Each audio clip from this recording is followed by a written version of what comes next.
Okay, I am hoping this is working. Y'all give me a minute. Y'all give me a. Okay, looks like it's working on Facebook.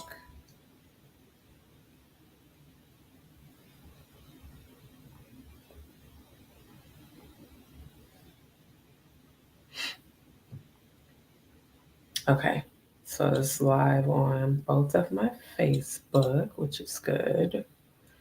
Yeah, give me a second to check YouTube because I am using the multi stream tonight.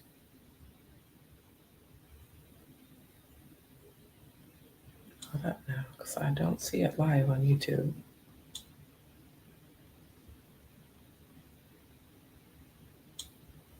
Okay, there we go.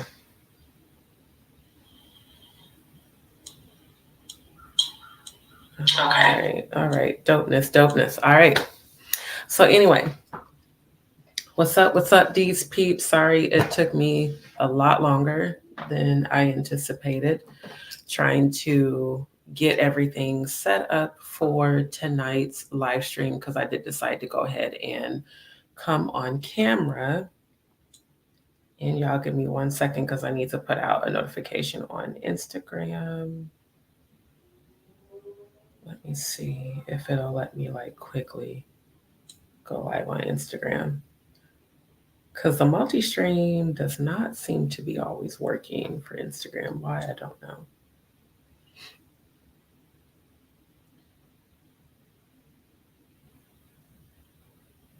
Okay. Hold on, y'all.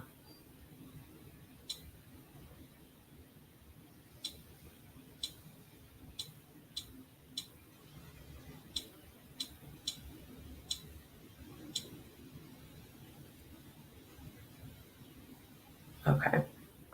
I'm gonna have to do this separate, so y'all give me give me a second because it is not working the way I want it to. Let me see if I can. Well, that won't work either.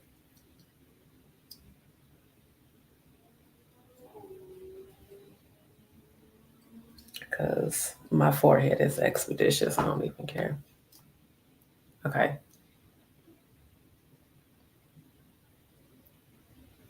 Okay, I had to jump on here real quick because the multi stream is not working for Instagram. It's working on all the other platforms except for this one. So, for those who asked about tonight's live, jump on to my YouTube channel.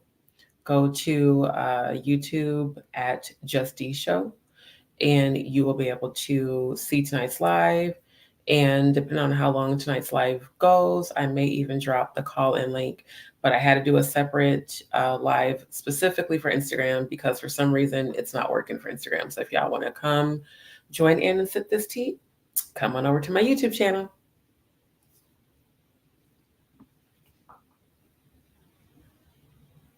Oh my goodness. Instagram is doing the most. Now I'm talking about it's got to be more than a minute long. Okay. Well, then hold up. I so don't like having to do this. Okay, hold on, yeah. All right, so I tried to do a quick live on here. I am using a multi-stream service tonight, but for some reason it's not syncing up with Instagram, which is why it even took so long for me to get started tonight because I was supposed to start at 7 o'clock. So for those who want to watch tonight's live or join in, tune in, go on over to my YouTube channel, same tag at Just D Show. Go ahead and join in, and you'll be able to catch tonight's tea. Again, I don't know what's going on with StreamYard, but it's not working. It has my both my Facebook pages. It's got YouTube. For some reason, it is not syncing Instagram. So again, if you want to join in conversation, go to YouTube. What is it? YouTube.com at Just D Show.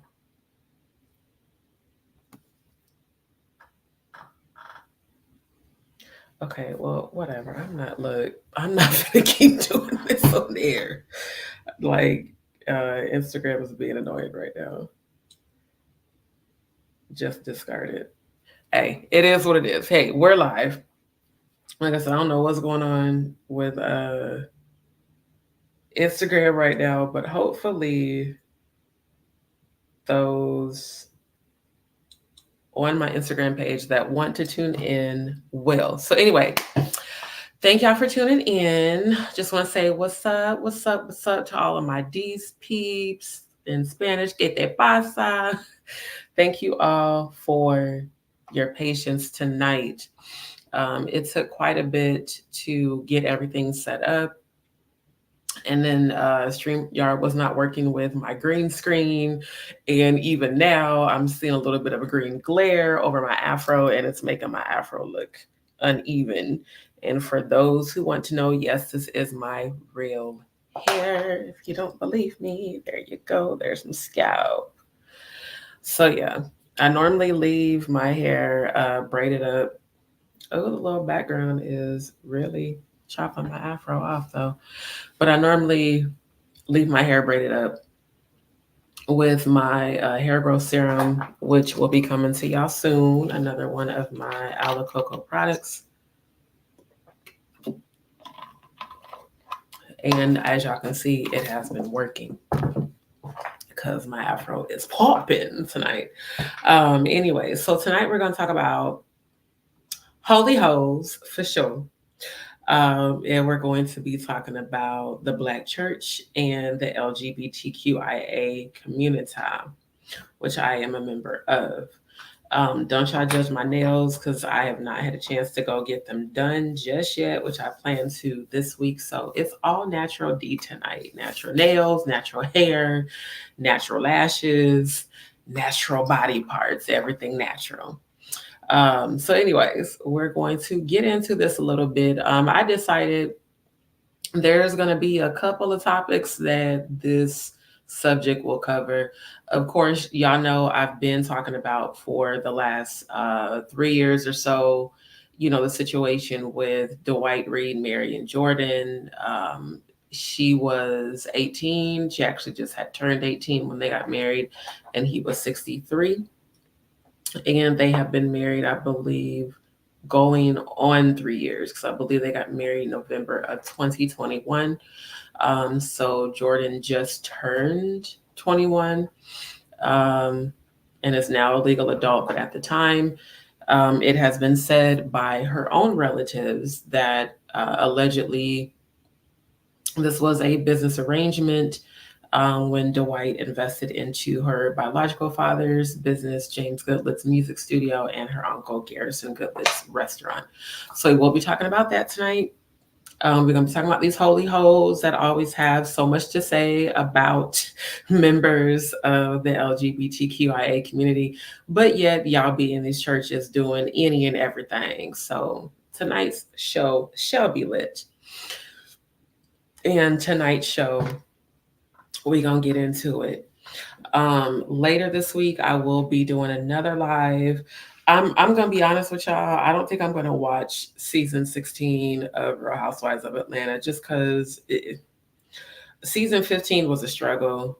The women that were on that season were the ones that I actually admire as entrepreneurs. Unfortunately, the cast has been, shook up. So I'm not too fond of season 16, but I do still want to talk about Portia and Lyman Nobodia, because I definitely called that during season 14, Real Housewives of Atlanta, that exactly what's happening now was going to happen.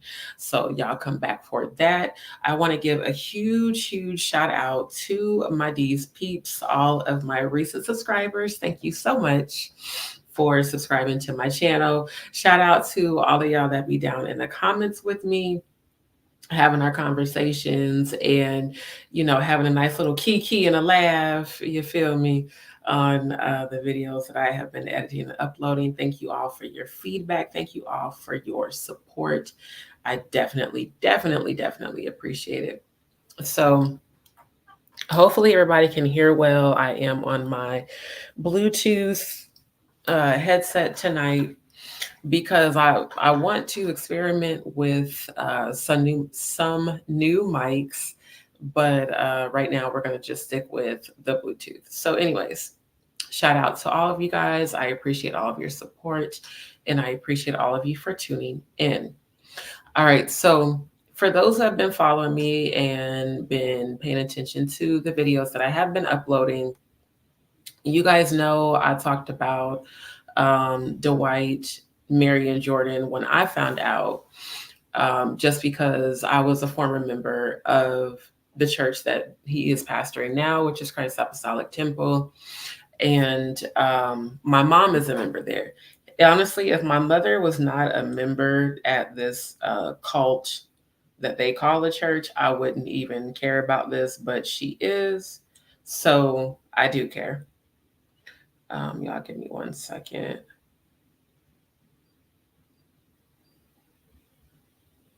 Because I just remembered someone had asked me to text them before I went live, and I completely forgot. So, anyways, so yeah, like I said, that is the reason why I care so much.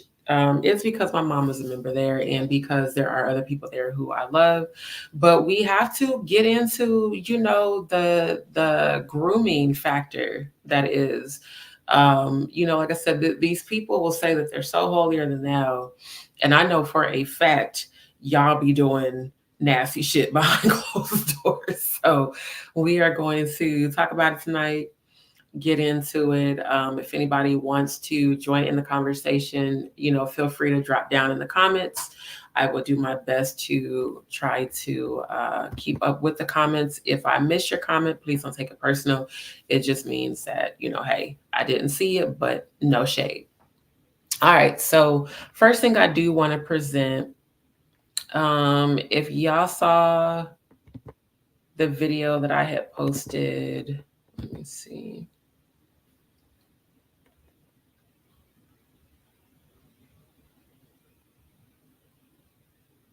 Oh, you know what? Yeah, it's not going to show because I'll have to go through that whole live. So I'm going to present some different pages. Hold on, y'all.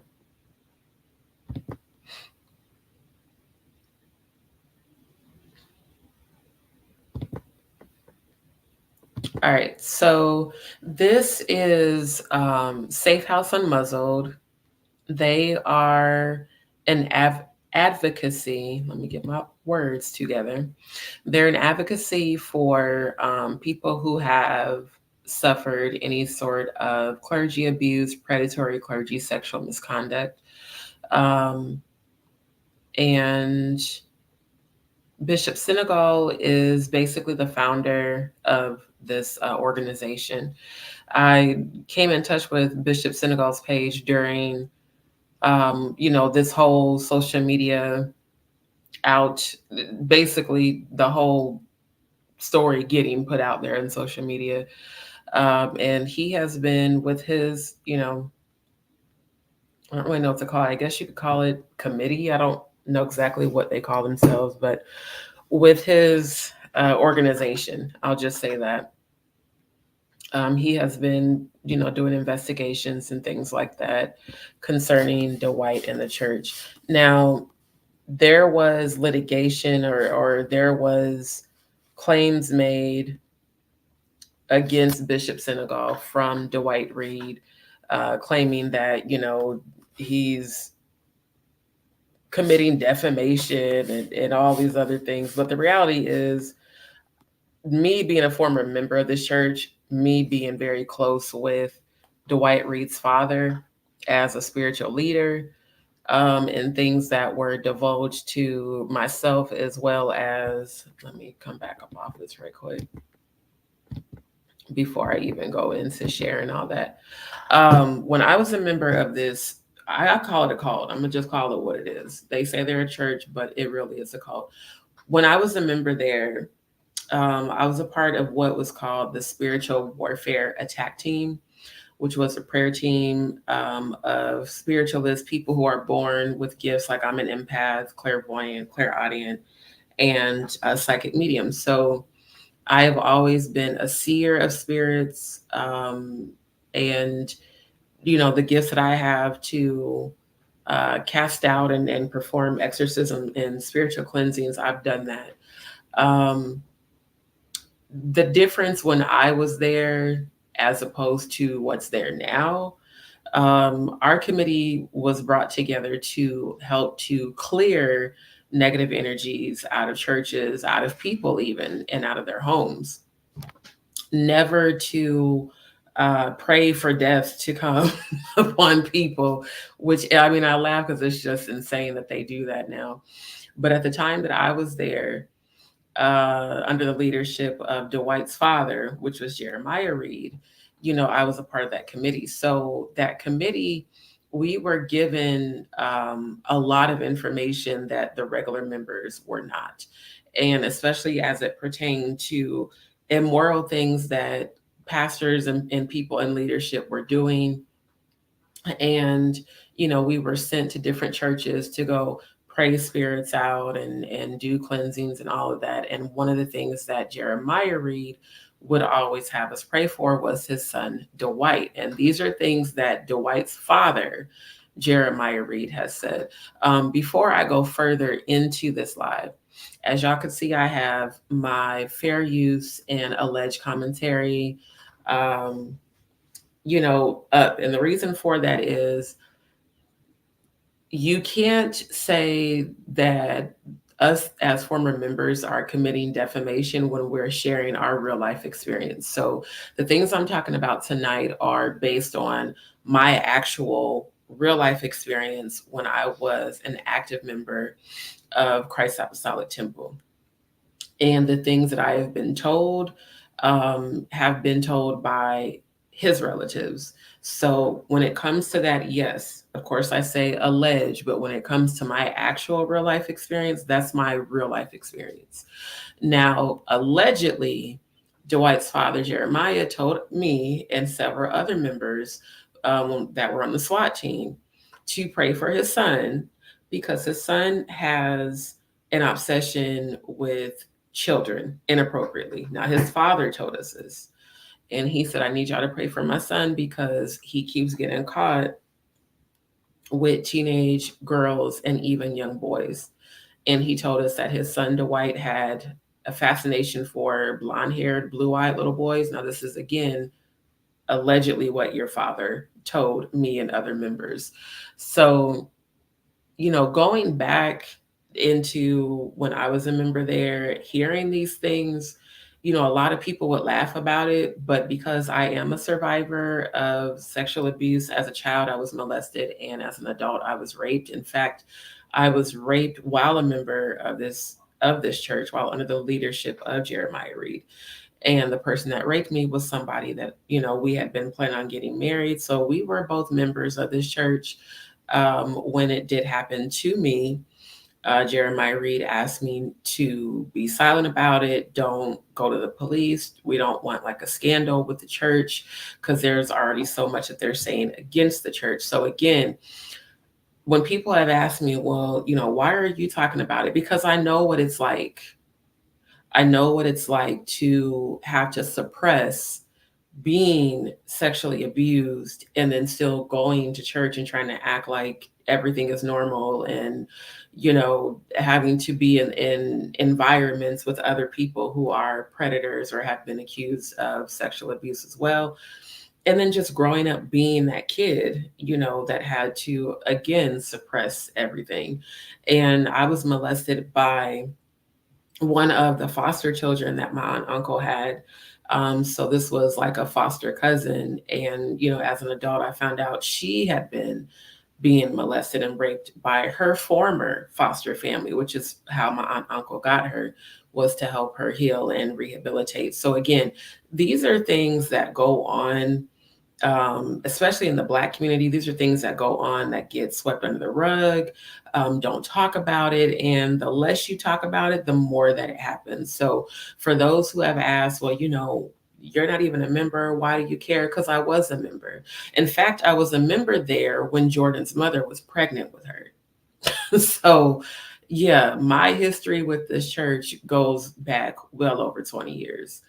And I can remember when Dwight was pastoring in Shreveport, Louisiana. And I remember then his father calling us, the SWAT team members, I need y'all to pray because Dwight's getting accused again of, messing with these teenage girls.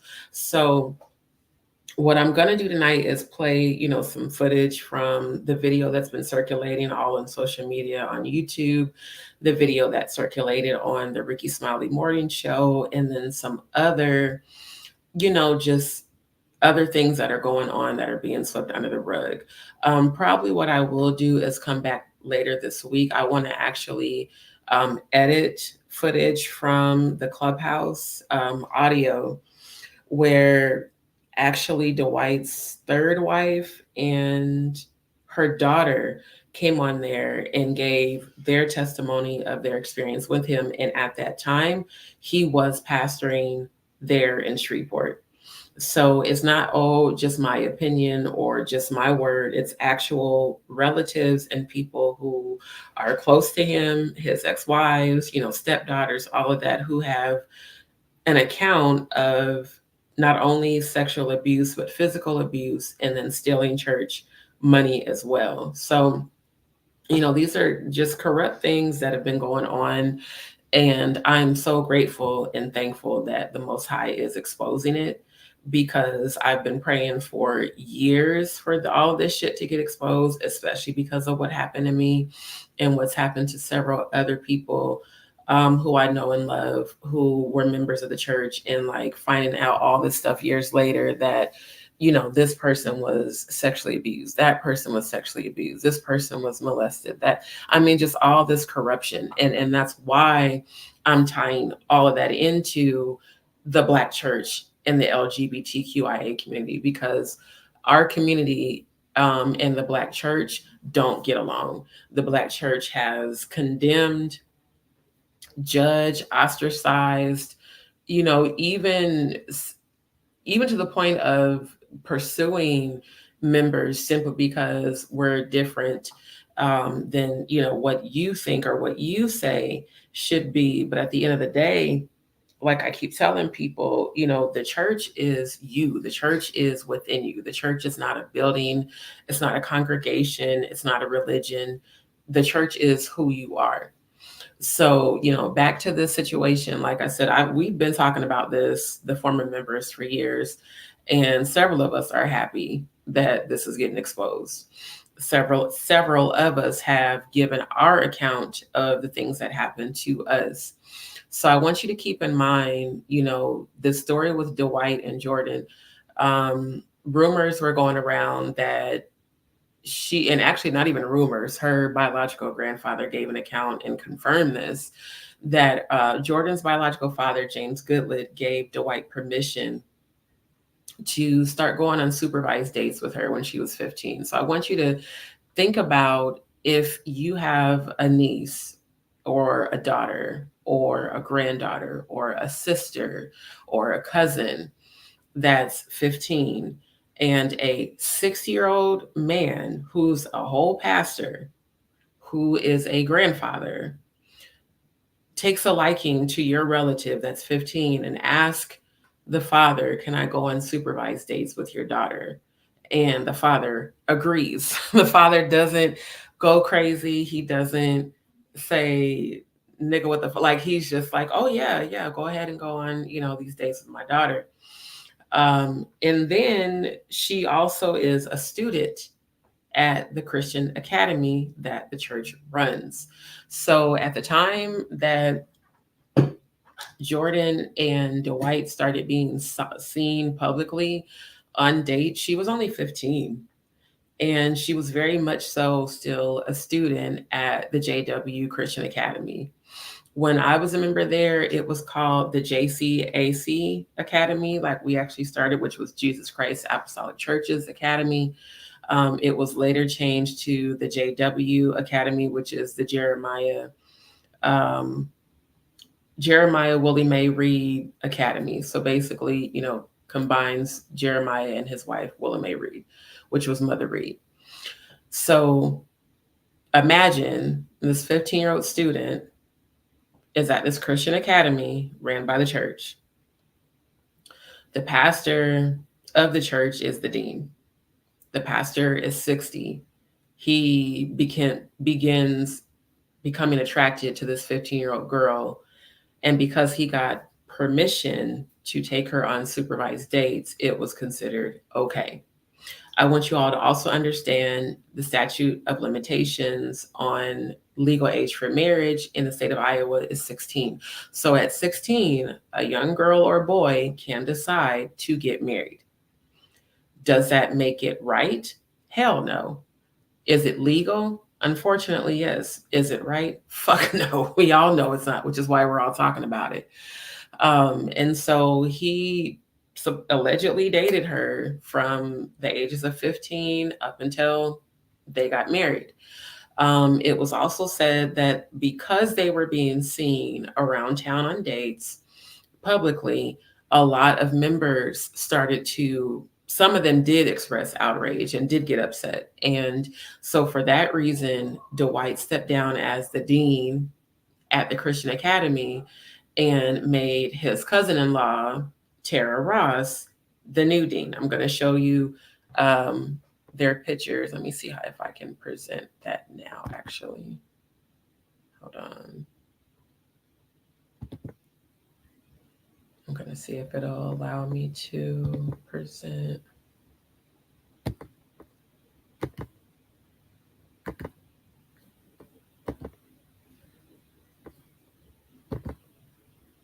Oh, no, it won't. Okay. So I guess I'll have to just post those later. But I wanted it to show on the screen. Give me 1 second. Because basically, Dwight kept saying that he was never the dean of the school when he actually was. Hold on, y'all. I'm trying to see if it'll let me open the picture in the browser. Give me 1 second.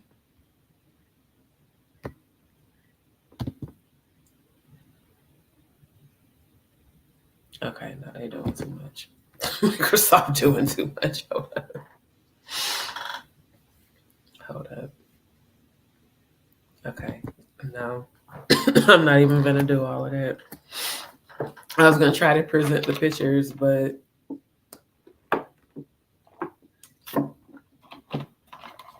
my browser wanted to download some stuff, but I ain't gonna do all that online.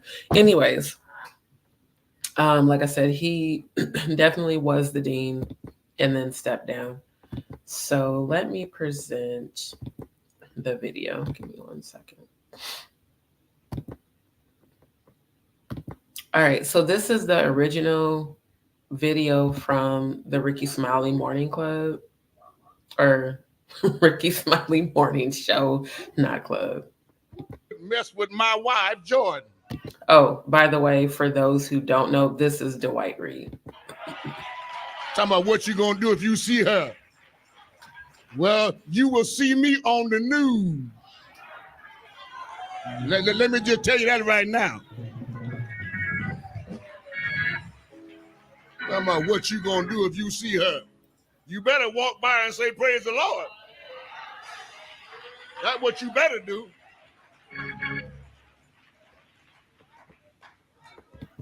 So, as y'all could see, look at his face, bro.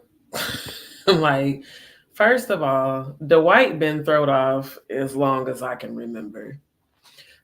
This is the same person that used to walk into the sanctuary during our services in the middle of service when his father was the pastor and would come in lit, drunk, swinging on his dad, yelling, cussing him out. I mean, while we're in the middle of the service, he's always been this wannabe thug, holy thug,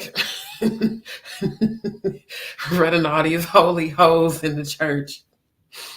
And yeah, I will let y'all listen to the rest of this foolishness. Hold on. Cause that's my wife. And she grown. She didn't need nobody to sign no paperwork for her. And the only reason she didn't need anyone to sign paperwork for her is because he waited until the statute of limitations on statutory rape were up.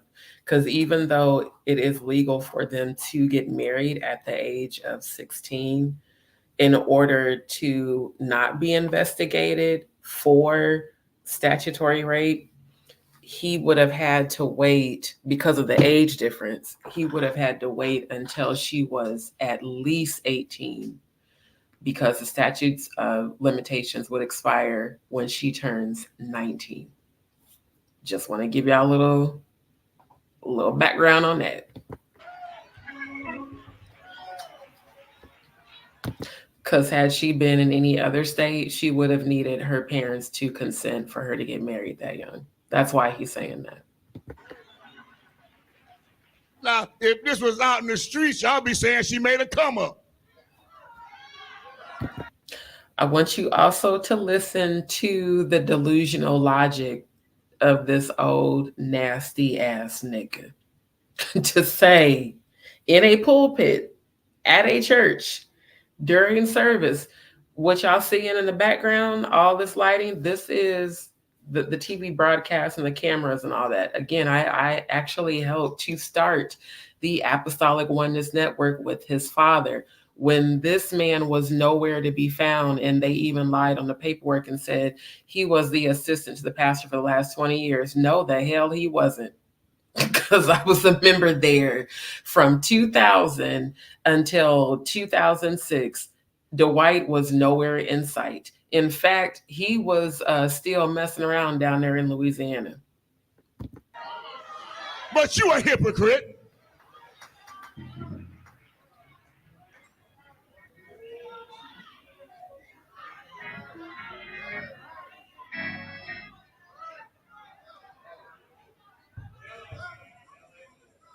So don't you forget the Bible says marriage is honorable.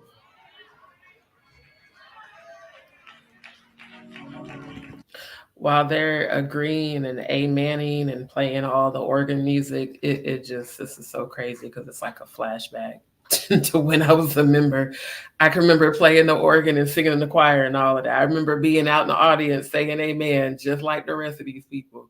But never would I have ever sat under this alleged pedophile. Him saying marriage is honorable. Sir, this is your fourth wife. For those that don't know, this is Dwight's fourth wife. And he married this girl when she was 18 and he was 63. Please understand, she was 18 when they got married, November of 2021. So if she was 18, turning 19, then she's just now 21 going on 22. And his three wives before her have all publicly spoken about how he abused them throughout their entire marriage and how he swindled them and the church out of money. So to me, for him to have just said to the audience, but you a hypocrite. No, you are a hypocrite because you're trying to make grooming teenage girls and coercing them into marriage right when they're at the legal age normal. And there's nothing normal about this. And furthermore, what does any of this shit have to do with church and people coming to church to get saved? You know, that's something I've wondered from those that are sitting in the audience. What does this conversation that this disgusting ass man is having in this pulpit have to do with y'all souls being saved? This is how you know people are the blind leading the blind. People are brainwashed and mentally conditioned because y'all can hear them cheering him on in the background.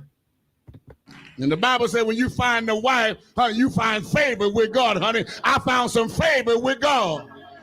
No, you found favor with a teenager whose credit you could use and control and have alleged threesomes with, according to your own relatives.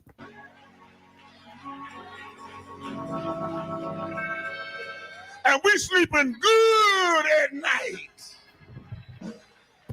Sleeping in the bed his father died in. I'm going to show that video clip on the next live because they actually allowed that video to circulate on YouTube where Dwight was in the pulpit like he is now, bragging about how he was told to get rid of the bed his father, which was my former pastor Jeremiah, died in. And he went on to brag about how he conceived his son in the bed that his father died in, and bragged about how he told Jordan, we're going to raise up another Jeremiah. That is literally black sexual magic. That is dark magic and a sexual ritual. And when you are conjuring dark energies during sex, during any sex act, that by definition is fornication and adultery. We will get into that as well. But I'm just want to show y'all all the delusion of this nasty ass motherfucker. Ain't nobody up all night worrying about all these crooks. So the bishop knew the teen before they were in a relationship. He described offering special guidance to her while she was an underage student at the church. Now, I want to elaborate on that, the special guidance, because he has said that quite a bit, that he took Jordan under his wing to give her special guidance during her parents' divorce. So I want to paint the mind of a predator. There's this young teenage girl whose grandfather, non-biological, Dr. Goodlet, that is not James's biological father. That is James's stepfather. Dr. Goodlet is either the same, and actually he's a little bit older than Dwight because he was the doctor to Jeremiah Reed, Dwight's father. Dr. Goodlet and Dwight Reed are in business together. So Dwight chooses Dr. Goodlet's prettiest granddaughter to prey upon when she's at her most vulnerable as her parents are divorcing. Literally, she was having a hard. Now, this is what has been said by Jordan's relatives and the friends around her, that she was allegedly having such a hard time dealing with James and Gloria's divorce that she wasn't doing as well at the academy. So Dwight, who at the time was the dean, quote unquote, took her under his wing for special guidance during a time she is at her most vulnerable. So this is the mind of a predator. Predators always look for women who are either damaged, dealing with abandonment issues, or in some sort of vulnerable space to try to come in and be Captain Save-A-Me, Captain Save-A-Ho, come in and save the day while they're vulnerable. That way you can get them while their mind is already in a lower vibrational state. It's a lot easier to control and manipulate, especially when it's a teenage girl, which a lot of people keep asking, why would he pick this teenage girl? Because it's easier to manipulate and control her, especially if she's already feeling very vulnerable about her parents divorcing. School that the bishop was the dean of. According to reports, the 19-year-old is Reed's his third wife, and despite the 40-year-old age gap between them, their relationship is completely legal. The legal age of consent in Iowa is 16 years old. Christ Apostolic Temple Reed's church has filed a lawsuit calling for a criminal investigation of Reed by police claiming the 19. Now that was inaccurate. Who actually filed the investigation is him, Bishop Senegal.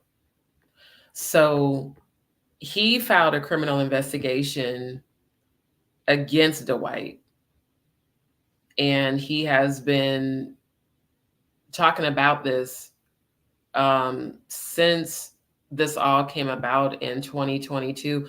I want to show y'all something else, because I saw this when I was looking for this video.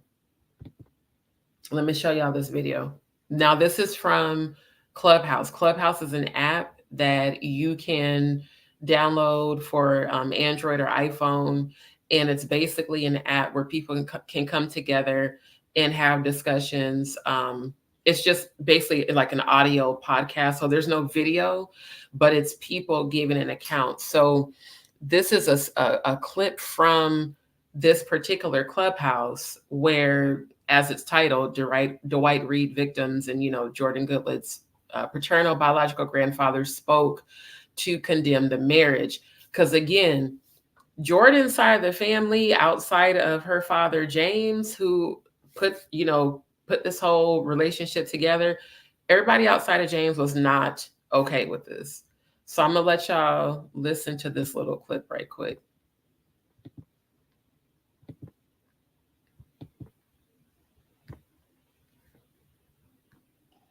But you all need,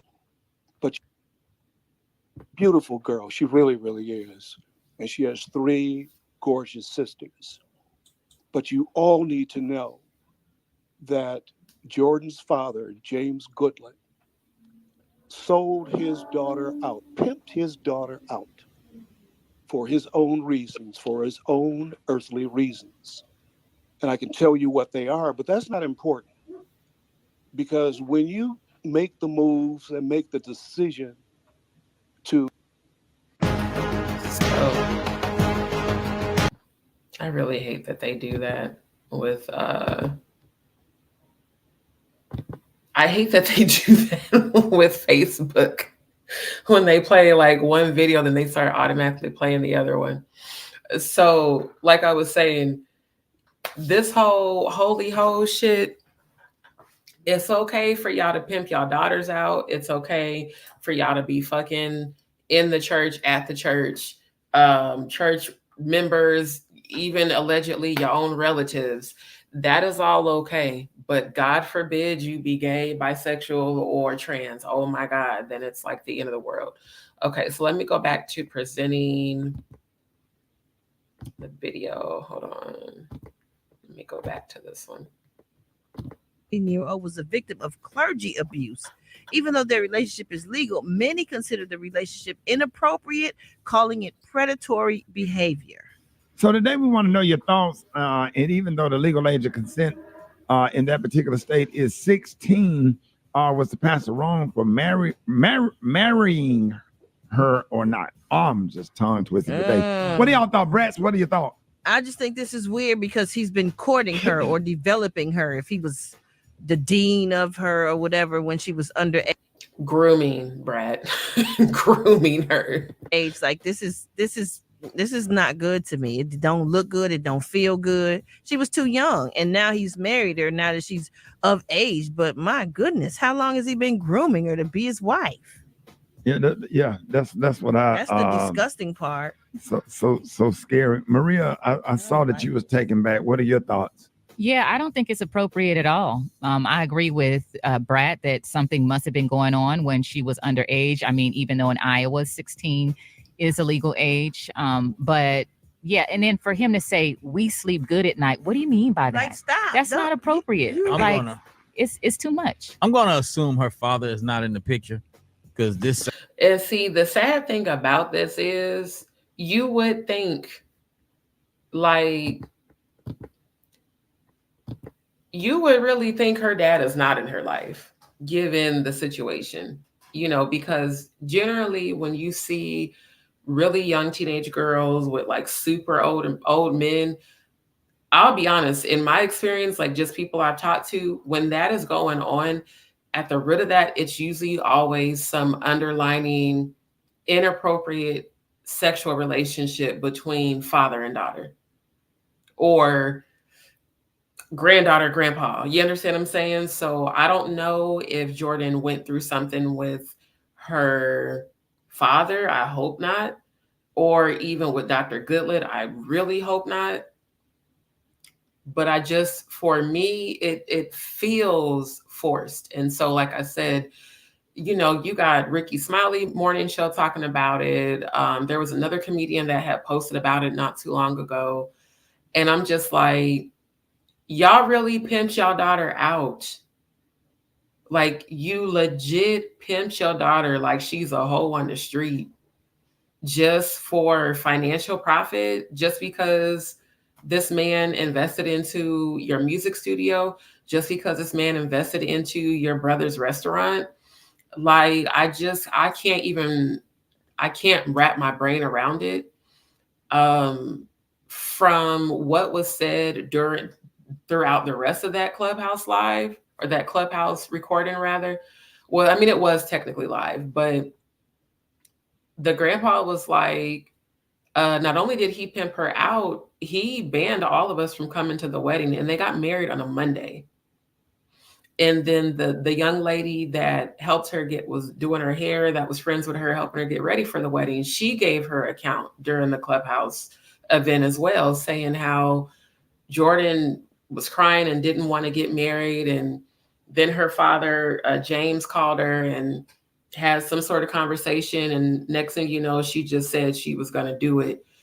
And it just, I wonder how many more young girls have gone through this.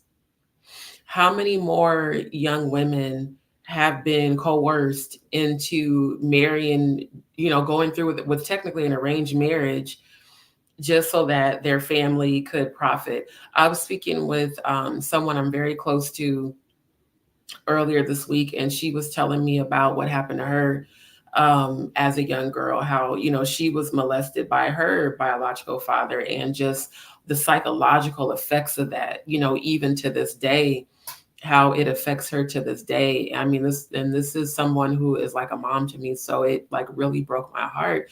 And she was just saying, like, you know, I know what it's like to be that girl that is afraid of men, and you know, you're told to suppress, you're told not to talk about it, and you're told to just kind of put up with it and sweep it under the rug. She's like, but the anger that goes behind having to suppress that. So I really hope, you know, during this live, that if there is any young women out there that are going through this or have been through this, to please speak out and please get help, and understand that you don't have to do anything that you don't want to do.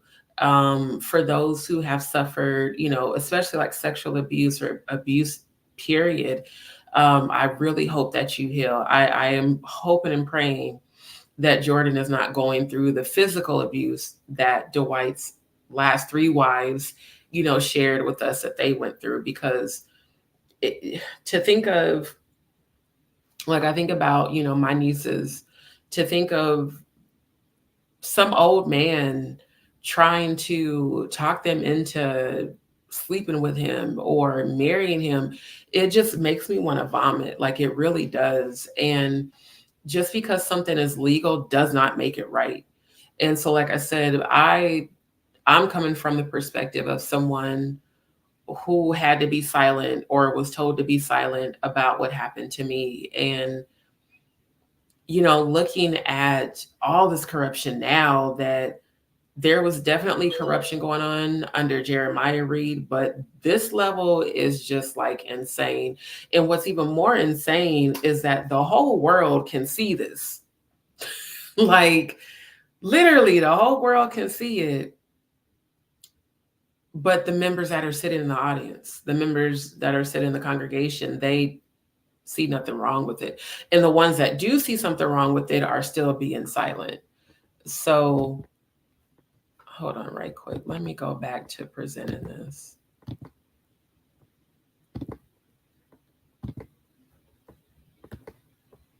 Sounds Can't creepy. It sounds Can't creepy be, to because me. I would be dead or in jail. Yeah. And we'd be gone from that church. And far, what kind far of friend away. and what kind of friend group does he have that None. he's He's not the pastor, so ostracized? he's got authority. So he don't Like, I would be creeped out by any one of my friends coming around. You know what? His friend group consists of those other ministers and pastors that sit on the pulpit with him, and they're all doing the same thing. They're all the same way. When I saw who was on the pulpit after Dwight became pastor, my mouth about dropped the floor, because what's crazy is a lot of the pastors that Jeremiah Reed put out for this type of shit are the ones he invited back to the church, because birds of a feather flock together. So no, he don't have no friend group that's going to tell him it's wrong, because they're all just as disgusting as he is. Around me with a 19-year-old girlfriend, like you couldn't hang around me. But I think we missing the point though. She is an adult. She's an adult, and you know some younger women like older men. So now I hate to say it, but Gary with the cheese perspective is pretty much the perspective of the members that y'all hear cheering this nigga on out in the audience. They feel like what he just said. Well, she is an adult and she is grown. She is now. She wasn't at the time that he started to take an interest in her. At the time that he started taking interest with her, according to her relatives, she was only 15.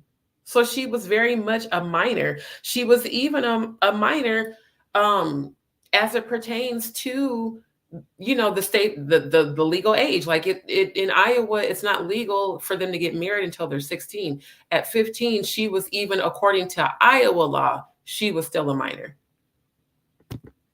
She might just like him as being an older man and stuff like that, because she probably dated younger men and they weren't worth a quarter. So just get with her. See, Brad was about to say exactly what I'm saying. How the fuck she was dating younger men, Gary with the T, if she was only 15? When, like, people just be saying dumb shit. Now, how he gonna talk about, well, maybe she dated men her age, men, her boys. Can't even call them men, boys that was 15 and younger. So according to his logic, Jordan was dating boys her age at 14 and 15 and decided they were boring. So let me go for this 6-year-old. No, it was definitely the other way around. Dwight definitely pursued her, according to her relatives and according to her father, James. an older man, somebody that, you know, giving her everything she missed at home, and That you know, is live her life. Absolutely disgusting. I don't know. It's just the Exactly. optic, just something is not right about that. And She's it's barely an adult. It's just say what, Maria? She was a student. She's barely an adult. Yeah, she was a Literally. student in a church school, and he was the dean. I'm still So tripping on he's how. had his eye on her for years. Right, he been grooming her. And he knows what's going on in her life. He's probably been counseling her. He knows she her knows he weaknesses. she doesn't have a father probably Right. in the picture. Now, yes, she does have a father, but yes, he also, like she said, he knows what she's going through. So you got to think about the psychology. Again, why would you select the granddaughter of one of the richest members that has ever been connected to your father? Because Bishop Goodlett has his own church. And even though Bishop Goodlett, which is James's stepfather, has his own church, he's very close to the Reed family. He was Jeremiah Reed's actual doctor, because he is a doctor. So he treated Jeremiah Reed up until the day of his death, from what I was told. And I remember him being Bishop Jeremiah Reed's doctor when I was a member there. So Dwight chose one of the granddaughters of one of the wealthiest men that's affiliated with his family in the church, and literally predatory behavior. He waited until the parents were going through a divorce before he made his move on their youngest daughter. That is so fucking disgusting. And definitely that is not something that a pastor would do. That's something a predator does. Picture. Like, I don't like this. I don't like And then the other layer of it is that he, as the bishop of the church, it's almost like he's normalizing this behavior, making it acceptable. Exactly. That's absolutely what he's doing. And that's absolutely why I'm speaking against it, because he is absolutely using Jordan as a pawn to normalize grooming teenage girls, and when they become of legal age, go ahead and marry them. I was even told that allegedly one of the pastors on the pulpit, and I got to go back and get his name, but that after this happened, there were like 3 or 4 other young teenage girls in the church that started talking to older pastors around Dwight's age. So yeah, he definitely, the intention is to normalize the grooming, to make this a new normal. And I had talked about this before, how there was this meeting that was set up a few years back, this committee affiliated with the Catholic Church that supposedly was supposed to be against human trafficking and sex trafficking. Come to find out, the founder of that organization was also the founder of one of the committees trying to add pedophilia as one of the sexual orientations, to add that on to the LGBTQIA community. That's also why I'm talking about this, as Pride Month is coming to an end. Y'all are not finna add minor attracted as a sexual orientation for those of us that are gay and or bisexual or trans. Like me being bisexual is because I feel what happened to me as a child. Being introduced to sex at an early age by someone of the same sex, and not understanding as a kid what's happening to me, but just knowing that it doesn't feel right, helped me to understand as I got older. That's why it does feel natural to me to be with a woman just as much as being with a man.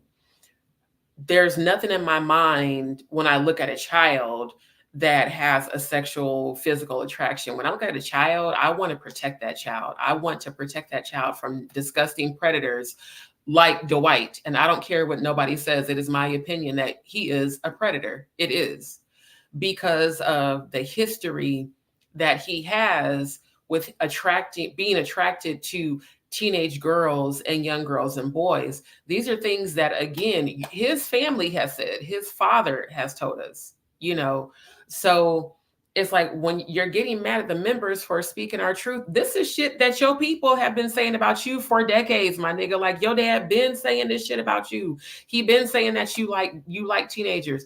What I don't understand is why the fuck they didn't do nothing about it. If that's the thing I never understood. If your dad knew that you had an affinity to teenage girls and boys and young kids, why didn't he get you some help? Why? Why were you allowed to keep pastoring churches until the investigations got so prominent that then Dwight got snatched out of Shreveport? When people in Shreveport that weren't members of the church started to report things that were happening supposedly and allegedly to their kids that were going to the church. Why did it take, shit getting exposed before he even did anything? And then, yeah, you took him out of the church in Shreveport, but now he's taken over the church that Jeremiah Reed used to pastor. And then, of course, waited until his father died to even pull this shit. Because think about it. He didn't pull this shit when his dad was alive. He was single. And still fucking, bitches at the church because they talked about it. But it's one thing to date someone who's younger than you. It's another thing to date somebody 40 years younger than you that is younger than your own goddamn grandchildren. Like, there's nothing positive or normal about this relationship, but y'all can go so far in on the LGBTQIA community. It just makes no sense to me. And even, let me go back to Sharon. No, hold on, let me show y'all this too. Because even like with Senegal, recently Dwight was awarded, what was it, $690K for the criminal investigation and the whole defamation thing. And the only reason why Dwight could even claim partial defamation is because Senegal is not someone that was close to his family or really knows them. I'm gonna let this play real quick.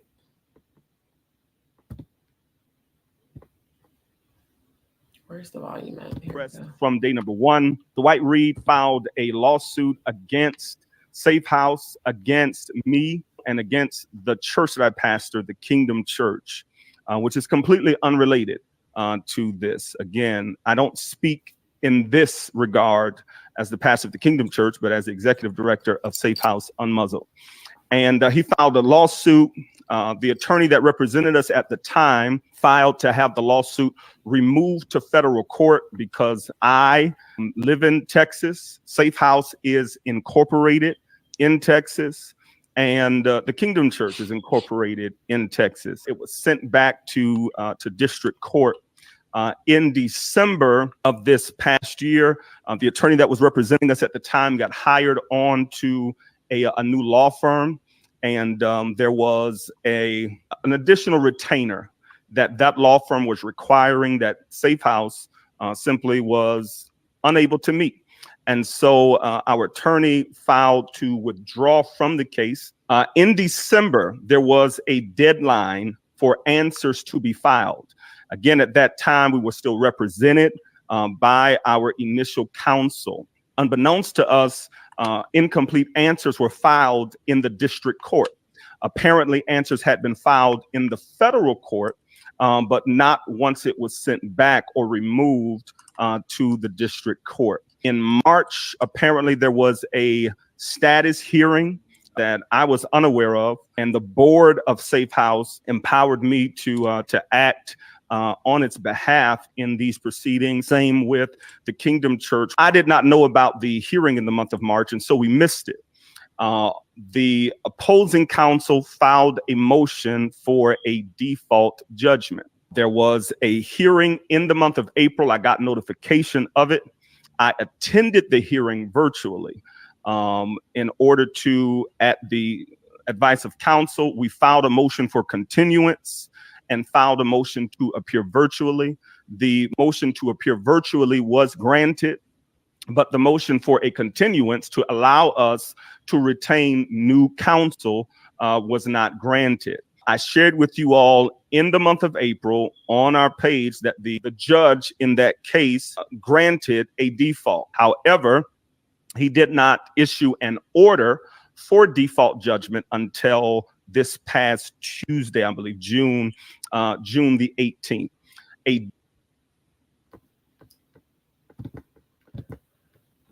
All right, so I played that for those who had been asking about the case because it came out in the Des Moines Register that Dwight, it said, pastor for defamation lawsuit is granted and liable. It was not ever taken to court. There was no litigation. There was no trial. Like he just said, they won that judgment by default. It's just like if you get an eviction filed against you and they mail out your court date and you don't get it in the mail, you miss your court date, property gets a default judgment. It doesn't mean that they went to court and Dwight won. So the reason I'm saying that, and I'm actually going to scroll back through here, as I was looking up, just getting the receipts for tonight's live, I had gotten a notification that Dwight had commented on or replied under a comment of mine on one of Safe House Unmuzzled's old posts from when this all first started in 2022. Even though I blocked him and the church's page, apparently he went and made another page just to troll and talk shit. And this man went under, let me see if I can. He went under all of Bishop Senegal's post and trolled all of them. Like he trolled, I can't find it. Well, he basically went under all the comments. Is because this is the page where I have him blocked. He basically went under all of Senegal's posts. Like he went all the way back to when this first started in 2022 to troll all of Senegal's posts and comment about how Bishop Senegal was a crook and don't give him no money. Like, I know you in real life. Nigga, you are the crook. Literally, you are the crook. The fact that you talked your mom, again, this is what I heard from Dwight's relatives, okay? So allegedly, he talked his mother, who was not in her right mind, into signing over the deed to Bishop Reed's house, the estate, and the church. That way, when she passed away, God rest her soul, he has full control over all the financial and legal aspects of his father's house, his estate, and all the money. I'm telling y'all that for a reason. Let me share this other news as well. Where is it? Oh, there we go. So let's share this tea too. Okay. Now, this was sent to me by one of Dwight's relatives. I will not say what their name is, but this is a direct inside source who is directly related to you by blood. Dwight sent me this information about your ass. Now, y'all see this says sales listing. Look at the approximate judgment amount. $458,936.59. Plaintiff, U.S. Bank Trust Company, National Association as indentured trustee. Defendant, Dwight A. Reed, and spouse of Dwight A. Reed, aka Jordan. Green State Credit Union, Basements and More, LLC, and parties in possession. It's interesting who's the law firm. Denton's Davis Brown.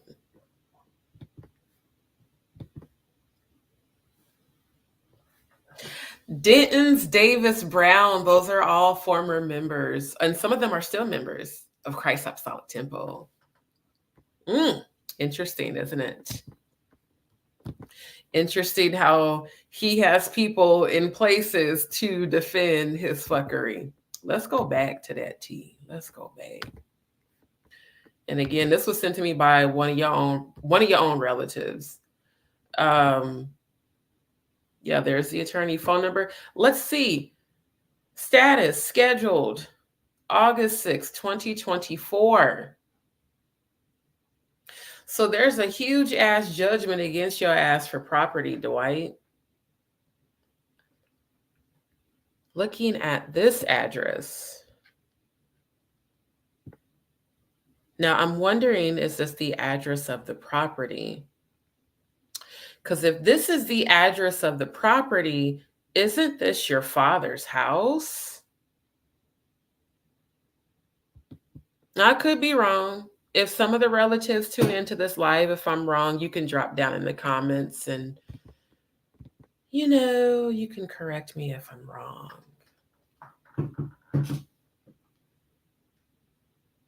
So now we see why he's been trolling Safe House Unmuzzled's page, going under all the posts, saying, when are y'all going to pay me my $690K? Because you got damn near $500K, your ass is in debt already. And quiet as it's kept, according to your relatives, Dwight, this is not the only property that has defaulted since you took over the church and the estate. So it makes you wonder, where in the hell is all that money from the church going? Where did it go, Dwight? ¿Dónde está dinero? Where is the money? Where's all the money from all the donations from every one of the church members? Where's all the money from all of the nonprofit organizations and programs that y'all supposedly have? Where is it? Where is the money? Because I don't understand. If you so wealthy, why are you trolling Demetrius Senegal's page? And where did this come from? This property is going up for sale in about a month and a week. Maybe like the next 5 weeks. Mr. She didn't need no paperwork. Your ass made it to the Atlanta Black Star this year. And I really wish they would stop saying married her at 19, because she was 18 when they got married. Oh, here's a good. So this is Jordan. See how they keep making her dress in all these old ass clothes, try to make her appear to be older. This is old ass Dwight looking like somebody's damn great grandpa. This is Jordan again. She's pregnant. Allegedly, they said she was even pregnant in this picture, and allegedly she was pregnant in this picture. That's the baby that they made, Jeremiah number 2, during the sexual ritual he bragged about on the Apostolic Oneness Network. And even Atlanta Black Star is talking about him, saying, I wish some of y'all would mess with my wife. Yeah.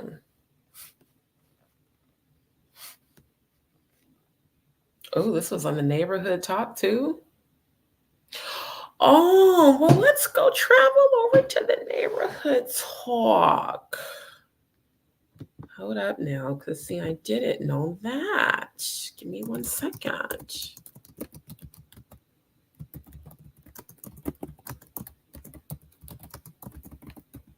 Oh, let's see. I might have to log into Instagram, you guys. Give me just 1 minute. Yeah, give me a minute, because I ain't about to be sharing my screen while I log in. Y'all, hold on.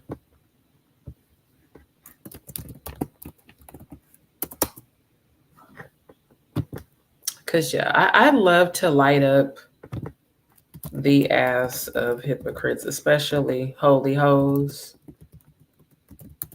Why I keep thinking of that song from Boondocks? Homies over hoes. Homies over hoes. Gangsta-licious. Do the homie. Oh, I swear. I keep thinking, holy rolling hoes.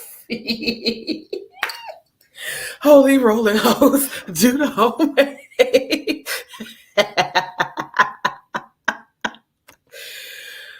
Oh, I tickle myself sometimes. I swear. Hold up, y'all. OMG. I love myself. Okay, hold on. Because I didn't recently change my passwords. I couldn't even remember my damn passwords that I just changed.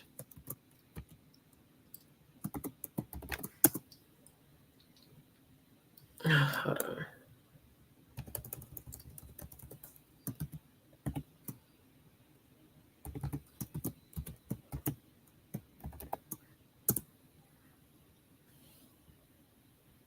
Oh, I almost couldn't get logged in. Hold up, y'all. Yeah, because my shit is ironclad. I got 2-factor set up. Somebody hacked my Instagram. What was it? Earlier this year, or either earlier this year or end of last year. And that's why I created the second Just D Show .official. And after that, I set up everything. 2-factor, 3-factor, 4-factor. Ain't hacking into my shit, goddamn. Okay, hold on. Let me find, because I want to find this on the neighborhood talk.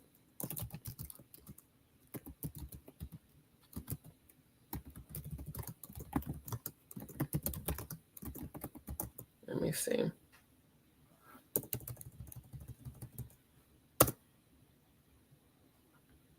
Okay, go to the neighborhood talk.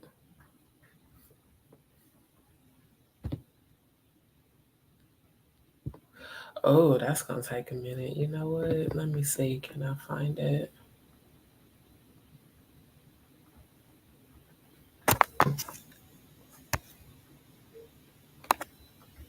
Oh, I think I just found it. Hold up. Let me see. Really?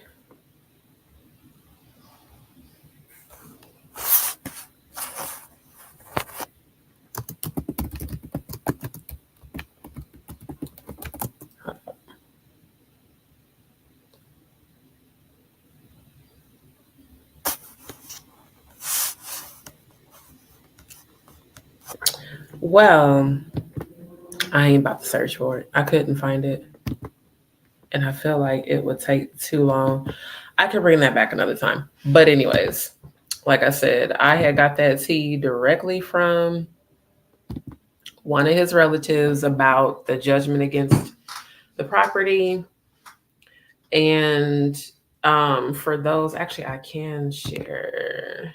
And I'm about to wrap up this live in a minute because I need to eat. Okay. So if you go under Safe House Unmuzzled on Facebook, is where you'll see everything.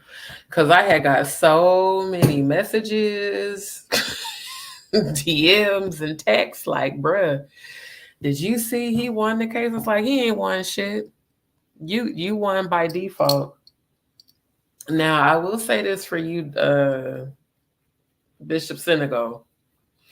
I'm gonna need y'all, Safe House Unmuzzled, I'm gonna need y'all to get it together as far as your legal team, because those of us that want justice, not only for Jordan, but for ourselves who left this cult and who have been talked about and pursued and, you know, all this other shit, we want to see this man go down. So, like he said, this was not litigated in court, but I need y'all to get your legal team together to go ahead and send your answer to get this pushed up. Because at the end of the day, what Dwight is doing is wrong. Like, it is. And there's people that are speaking against, you know, Bishop Senegal with this whole GoFundMe. I will say this, and this is just me being real. If you're going to have a legal fight, you should be financially prepared for that fight to see it through until the end. Otherwise, it's honestly a waste of time. And that's what I would say is make sure that y'all have that, because now this delusional fool is all under the comments, you know, bragging about how, oh yeah, you know, we won, and when you gonna run us our money? You wondering that because your ass is getting sued, Dwight. you're all under his comments because of this shit right here. Because this is coming up quickly. And if Senegal does file a response and is able to get, you know, a new attorney, you're not going to see a dime of that money. Like, literally, you're not going to see a dime. I also want to touch base on this nasty motherfucker here, Robin Andrews. Now, Robin was the pastor of the church in Hannibal, Missouri, that myself and all the other prayer members, SWAT team members, we used to have to travel to Hannibal a lot. This church right here, I have literally prayed demons out of this church several times. And part of diagnosing when you do spiritual warfare and you pray against demons and spirits and do things like exorcisms, you have to know what's going on. What's the foundation that invited the energy and how to permanently get rid of it. Because see, Bishop Senegal also came and filed against her. And I know this woman in real life. We have sang together in the choir when I was a member there. Her and her husband would, come back and forth because they came from Christ Apostolic Temple and were sent out from Jeremiah Reed, which was again Dwight's father. Jeremiah Reed sent Robin and her husband to Hannibal to start this church. So hold up, y'all, because my earbuds are sliding out. So this is someone I know in real life. And Robin, whenever I was around her, matter of fact, she was in the Terry room with us when we would be praying for people to catch the Holy Ghost, which that's going to be a whole different live because the Holy Ghost ain't nothing but demonic possession. And again, we didn't know that at the time. But yeah, Robin, she was the pastor of Christ Apostolic Temple in Hannibal, Missouri. And as this caption says, she's been accused by Victims Advocacy Group for trying to cover up alleged abuse by the church's youth pastor. And the church's youth pastor is her daughter. So this petition was started because of this, because of everything that's going on. And yeah, they had received reports of sexual abuse involving incest. And it says perpetrated by one of the church's deacons, who was also charged in 2019 for statutory sodomy or attempted statutory sodomy. When I tell y'all that this stuff is so deep rooted in these churches, which is why I titled tonight's live Holy Hoes, because they claim to be so holy, but yet y'all do some of the nastiest shit behind closed doors. And it's okay because you're heterosexual. So it's okay for heterosexual pastors and preachers and ministers and church members to sexually assault children, to advocate grooming teenage girls for marriage. All of that is perfectly okay.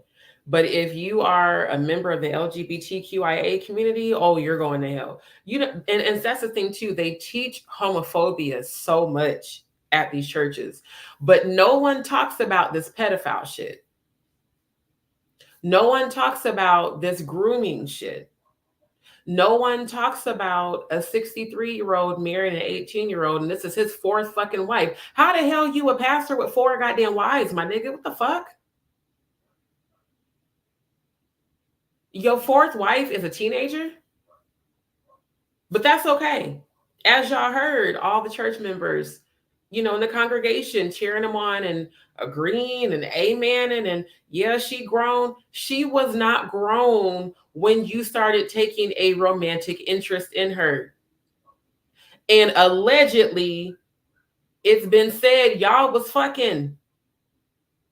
That's why all of a sudden on social media, you started to post how you were having supervised dates with her because they was talking when she was 15 that y'all was fucking. This is what people were saying about y'all in Des Moines, including friends of Jordan's were saying that y'all was fucking. So if you didn't want people talking about this shit, why did you go public with it? If you didn't want people having an opinion, why would you publicly date a 15-year-old when you're fucking 60? You know how nasty that is? A 6-year-old has nothing in common with a 15-year-old. Literally, her brain ain't even been mature enough to understand anything your old ass could have said to her, other than, like he said, some would say she had a come up. Y'all heard this nigga say that shit himself during the video. A come up. So you're proud to be a sugar daddy to a 15-year-old that you dated and groomed until she turned 18, and you married her and banned her side of the family from coming to the wedding. Her biological grandfather said during that clubhouse meeting that her side of the family outside of James James and Garrison were the only two allowed to be at the wedding, which again was on a Monday afternoon. So you had her father and her uncle.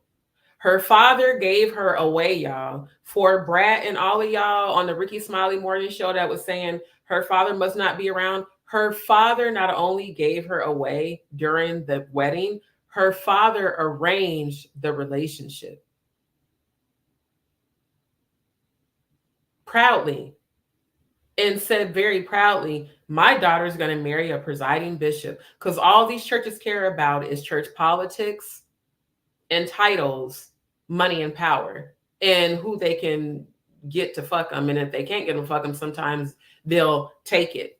And I want y'all to also understand that Dwight's father, Jeremiah Reed, while I was a member at this cult, used to teach that when a woman is with a man, if your husband wants to have sex and you don't give him sex, he has the right to take it from you. Take it means rape, y'all.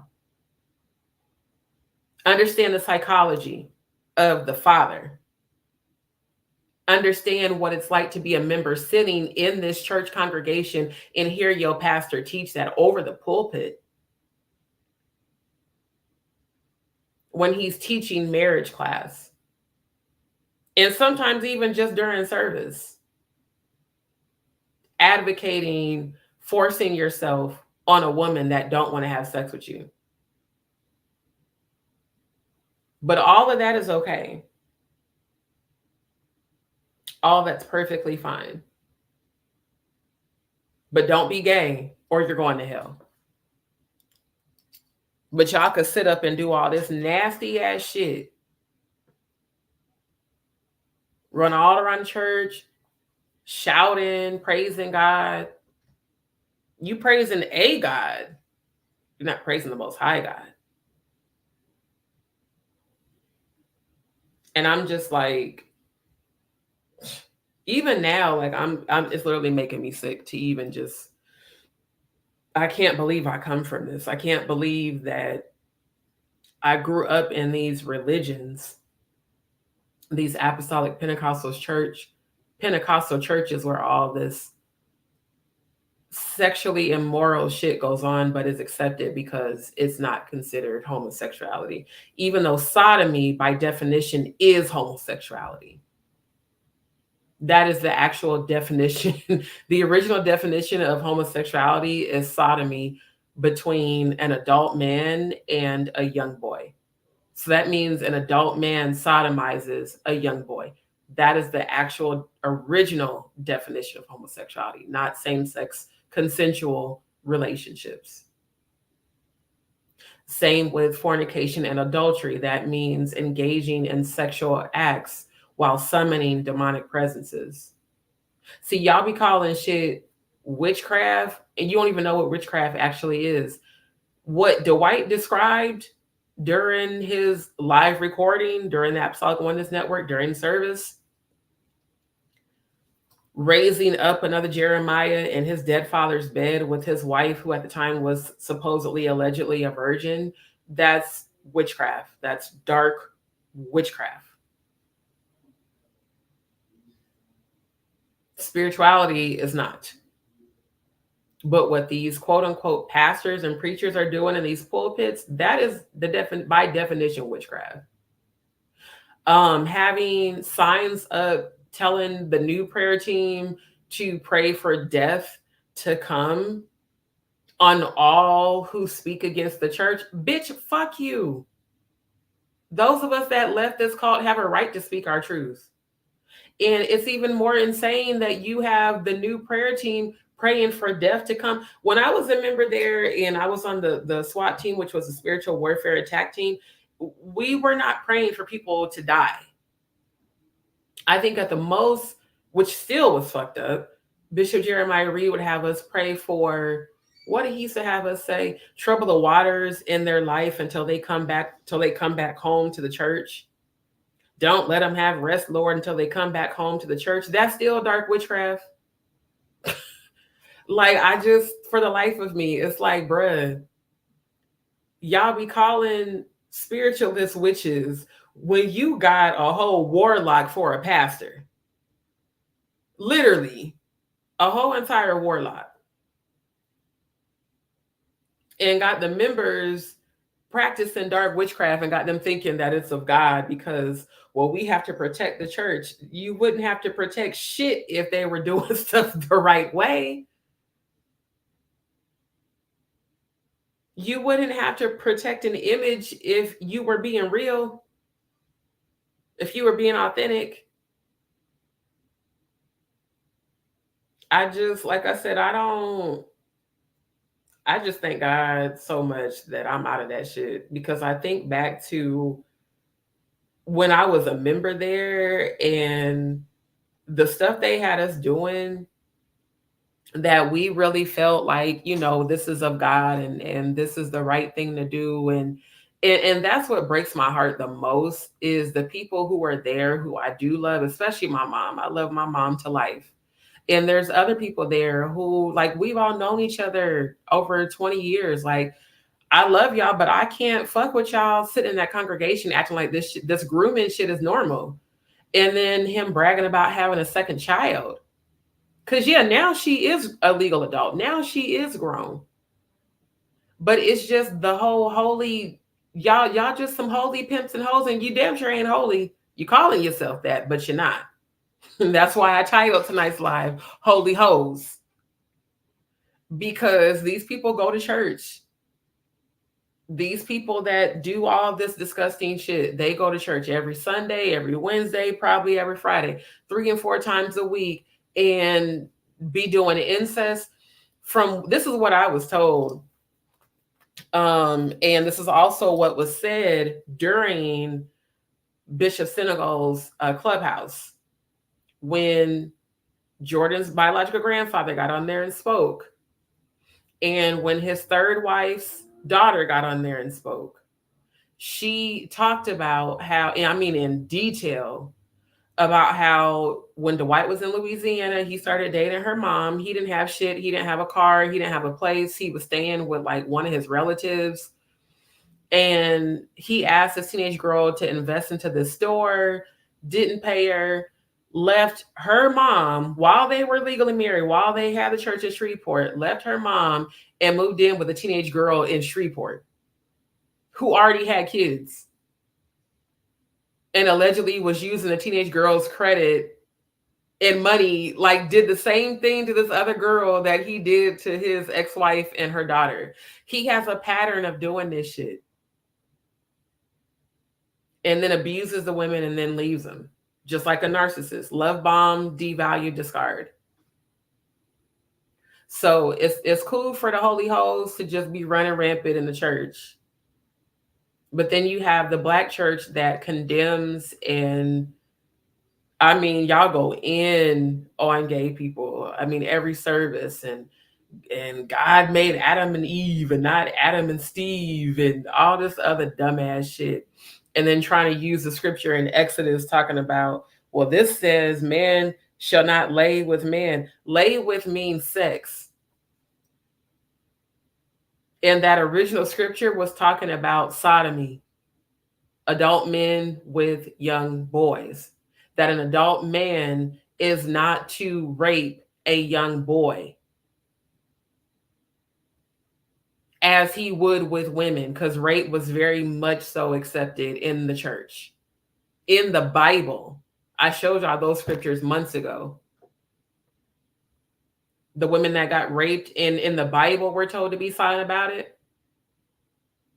So We're expected to be silent if we have endured rape, if we've been molested, but it's okay for him to broadcast what is clear and evident grooming of a teenage girl and normalize pedophilia, normalize teenage girls looking for old ass men in the church to marry for sugar daddies and as a come up, as he said during his own video. All of that is okay. I want to say this to the Black church because I grew up again in apostolic Pentecostal churches. In every Black church I grew up in, they condemn gay people. They condemn homosexuality. The original definition of homosexuality, which is sodomy between an adult male and a young boy, should be condemned because no one should be getting sodomized, period. There's a difference when an adult engages in adult behavior, like a dom, where it's consensual, where someone asks for pain or ask for that. That's a lot different from forcing yourself on somebody. So for years, they've taught against homosexuality. They've taught about fornication, adultery with the wrong definition of those words. Fornication literally has nothing to do with sex before marriage. It is, in fact, conjuring spirits during sex, sexual rituals. Adultery is the same thing, but between married people. Like, I'm gonna be very transparent with y'all. I've been celibate these past few years and recently decided to end my celibacy. I regretted it. I ain't gonna lie, I did. I regretted it. When I think back to when I was a member of this church, Christ Apostolic Temple, I was legit celibate that whole time. And to find out that all this corruption was going on. So you're teaching us that to have sex before marriage is wrong, to have sex while you're married is wrong. But yet these married men would be fucking, Jesus, my God, I can't even. You're doing inappropriate shit with kids and teenagers. But ain't nothing wrong with that. And it's hidden and it's swept under the rug. Then when you do come forward, then when you do report it, then people don't believe you. Or other people don't want to come forward because they're scared. I am so glad that people are coming forward now. What I want to see is justice. What I want to see is Dwight behind bars. What I've already seen is him getting locked up. When I was a member of Christ Apostolic Temple, all the stuff that has come out, a lot of the stuff I did not know. But the stuff I did know, the stuff I did hear about, especially the church in Hannibal that Robin Andrews is pastoring, I told Jeremiah Reed, I said, Bishop, I'm hearing too many different things when we're traveling to. I mean, this is not just the members, the locals. Because keep in mind, like, we would go out to eat and stuff. And, if we had to travel, sometimes we even have to stay the night. So these churches everywhere in every state, if it's a Christ Apostolic Temple church, everybody knows about it because of the cult mentality and all the witchcraft shit that they do. So imagine hearing it from the locals when you're going to get something to eat. Oh yeah, I heard about that church where they over there messing with them kids. And I'm like, Bishop, too many people is talking about this for us to not do nothing. Like, and then me being an empath and a clairvoyant, I can see and feel energy and spirits. So as we're going there to pray these demons out, and there's, kids, because they would tell them all to leave, but a lot of times some people wouldn't leave. And it's kids pulling me to the side. Hey, this happened to me and I don't know who, and like my heart is breaking for these children because I know what it's like to be that kid. And I don't know what to do and I don't want to say nothing. I'm like, baby, you got to tell somebody. Like, did you tell your mom? Did you tell no? Because, you know, my mom said not to say no. Like, you know, talking to kids where they're afraid to say anything. And then the adults that know about it, they don't say nothing because they're all in on it or they're covering for each other. And I can remember Jeremiah Reed telling me, daughter, don't believe them. They're lying on Robin. They're lying on the church. Everybody ain't fucking lying, bruh.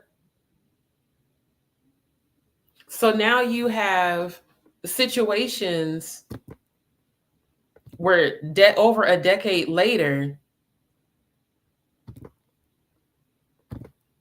investigations now. And when I say Robin, this is exactly who I'm talking about. I kept telling Bishop when we went to this church, look at the church. Just look at it. It looks dark and creepy and disgusting. The same woman who has dead eyes, and I'm looking right in her eyes, with a fake smile, was accused of sexual abuse and incest, and her daughter as well. And her daughter was the youth pastor. Tell me why a few months after those investigations started, Robin shut that church down. That church is no longer, it's gone. Like, they no longer have that church. Church been there over 20 years.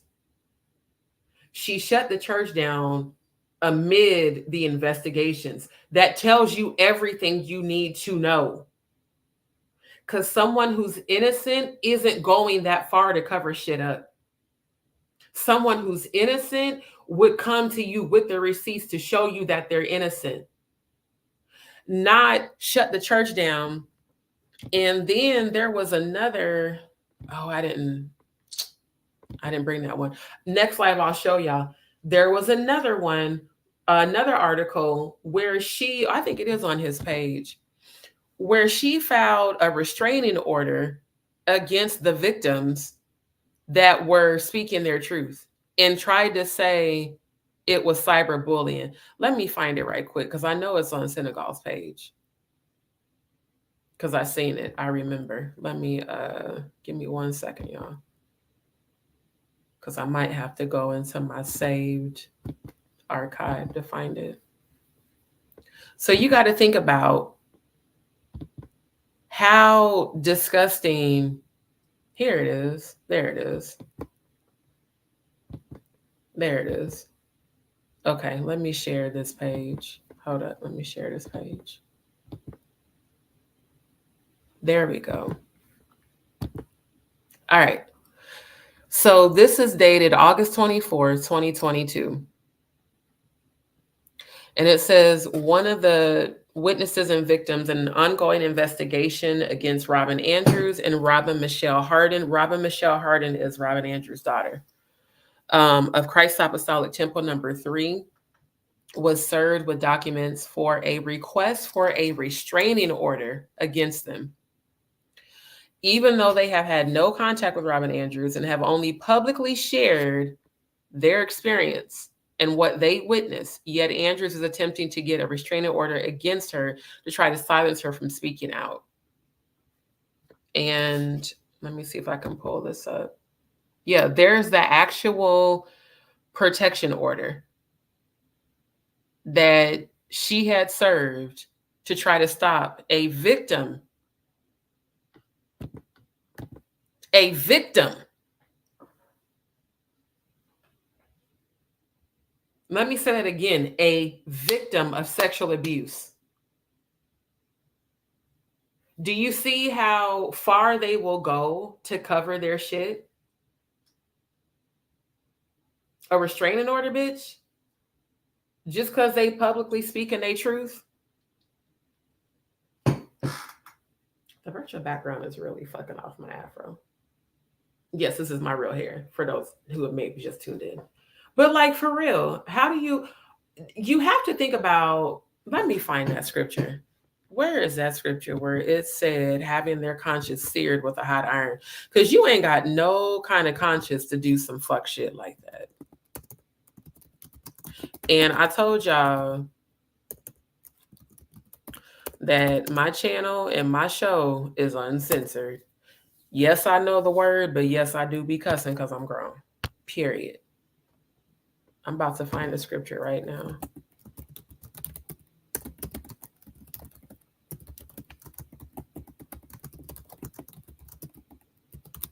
I want to say, is it Romans? Let me see. Oh, there it is. Okay, let me go to share.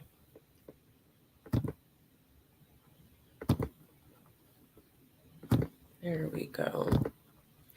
Again, that's why it's called Holy Hose tonight, because I am just like, wow. 1 Timothy 4:2, speaking lies and hypocrisy, having their conscience seared with a hot iron. Verse 1, now the Spirit speaketh expressly that in the latter times some shall depart from the faith, giving heed to seducing spirits and doctrines of devils. Verse 2, speaking lies and hypocrisy, having their conscience seared with a hot iron. These are the same people that quote scripture in the pulpit. These are the same people. Just like with me, I was raised in church. My uncle was a pastor, and my uncle that died from COVID, rest in heaven, Uncle James. And my former stepdad and my mother, we had a church. So I grew up in these churches. I joined Christ Apostolic Temple when I was 19. And actually, I was 18. Because I graduated in May.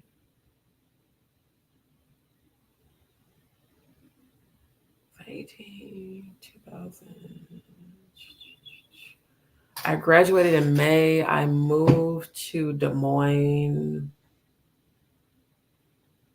I want to say the end of November, I think. So I was either 18 or 19. Either I was 18, turning 19. Yeah, that had to be what it was. I was 18, turning 19, and I joined that church. And it was very different from the apostolic churches I grew up in. Very different. But my oldest sister, she was a member there, which is why I moved, because we were like super close. And she's like, I want you to come live with me in Des Moines, and, you can come be a member at Christ Apostolic. And I'm like, what is, because that wasn't the church we grew up in. Like, we grew up at Greater Bethlehem Temple. And I'm like, what is it? And she was telling me about it. And then my oldest brother, he had been a member there. That's actually where he met his first wife, my nephew's mom. And so I just joined off the strength of my older siblings. Like, I didn't know Jeremiah Reed. My mom had told me, like, she went to school with him, and her former pastor, which was Bishop Foster, used to be her and Jeremiah. Like, my mom and Jeremiah Reed, they all come from the same generation. So their pastor was like Bishop Foster, and then Bishop Foster's son, Lance Foster, who has a church in Omaha, like him, my mom, Jeremiah Reed, all of them were friends growing up. So this is like a tradition, like family thing. And you raise your children, this community, you raise your families in these communities. And, when you get grown, you can either decide to stay or leave. So it's like they were churches that were associated under the same umbrella, under the same organizations. So it's like, I think about myself. When I joined Christ Apostolic Temple, what is happening with Jordan and Dwight would have been equivalent to his father, Jeremiah Reed, trying to date me. It would have been the same exact thing, which would have been disgusting and creepy and gross. And that's how I have to think of the perspective. And 19 in Iowa is legal. But I think about when I first joined that church, if Jeremiah Reed, because how old was he? Jeremiah Reed I was there for about 6 years.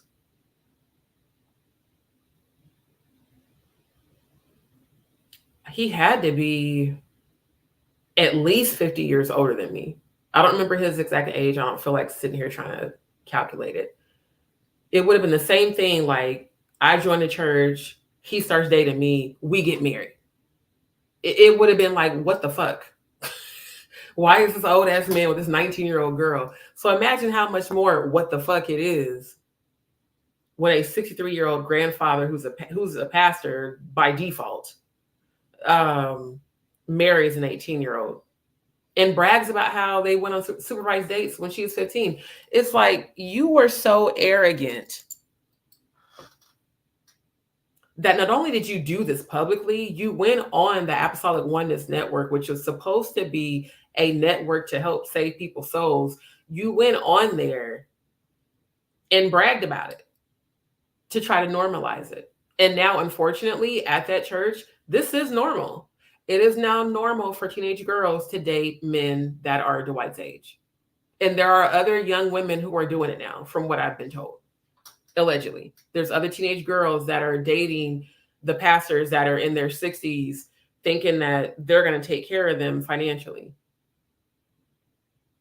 And it sickens me. And I feel in my heart, I know for a fact that out of all the people that was on that prayer team, the SWAT team that I was on, I'm the only one that went to Jeremiah Reed and told him what those kids had been telling us in Hannibal. Because I talked to the other sisters and they were like, I'm not going to touch it. I'm not going to say nothing because, Bishop told them. They do what the pastor tells them. Bishop told us to leave it alone, sis. I'm leaving it alone. And they would tell me, you shouldn't say nothing either. You should just leave it alone because Bishop said leave it alone. But do you know what it's like to be that child? So sometimes, and I'm talking to the current members, sometimes you need to go against the grain for the sake of saving the life of somebody else, even if it means you become the enemy of the state. Because that's what I was discussing with my second mom. I said, the reason that they don't like me is because I'm the whistleblower. Because I've been talking about this. I've been talking about this before the video ever even got leaked onto YouTube. I was talking about what I went through as a member there, being told to be silent about me being raped while I was a member there. I've been talking about the corruption in these churches and what these pastors do behind closed doors. And everybody kept saying I was a conspiracy theorist about. Now y'all see I was not fucking lying. Because you see how this man is parading this bullshit all over TV, all over social media. And he got time. Because how do you have time to sit there and troll Demetrius Senegal's Safe House Unmuzzled page all the way back over 2 years ago, and you commenting under every one of his posts talking about, yeah, don't believe this crook. We won in court. You won by default because a nigga missed a goddamn court date. That's the only reason why. And Dwight, you know damn well that shit never went to litigation. But you trying to, and then gonna put a post out there talking about, and let this be a lesson to the rest of y'all who keep speaking on stuff you don't know. Let me tell you something. Your day is coming, my nigga. Yeah. There was an old gospel song Tammy Reed used to sing, The Day of Redemption. Your day is coming. And one, you're not going to see none of that money. That $690K, you ain't going to never see that. You're never going to see that. What is going to happen is you're going to get locked up. Because I've had the premonition. I've already seen it. You're going to get locked up. There will be chains on the church's doors. It will be shut down. And what I saw in my premonition is that they shanked his ass to death in the worst place possible for any man. He got shanked up his ass to death. That's what I saw. And I haven't had a premonition yet that hasn't manifested. Because one thing about dudes in prison, when they find out that you mess with kids, oh, they gonna come for your ass. Literally, your ass. Your culo is not safe. While you threatening other people, while you putting out death threats, while you got your members praying for death to come upon me and other people who left the church who have been speaking their truth, while you got Robin's nasty ass sending goddamn restraining orders to victims who are just simply speaking their truth. Y'all really think y'all some holy thugs. You might be some holy hoes, but you ain't no holy thugs, okay? Ain't nobody scared of y'all. And Dwight, just because you have connections in certain industries, just because you have certain attorneys that have and do openly lie for you, just like they did for your father, just because you have connections in the police department, I keep telling y'all, you are not bigger than God.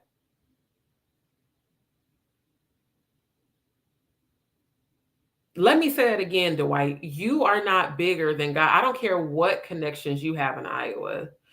Everything you do is going to fail. Not just because of Jordan. Because Jordan is not the first girl that you allegedly have dealt with.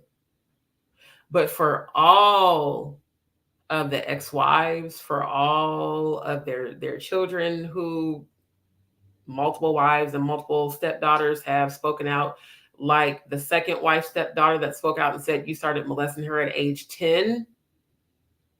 You sat her on your filthy ass lap and asked her, did she know what sex was at 10?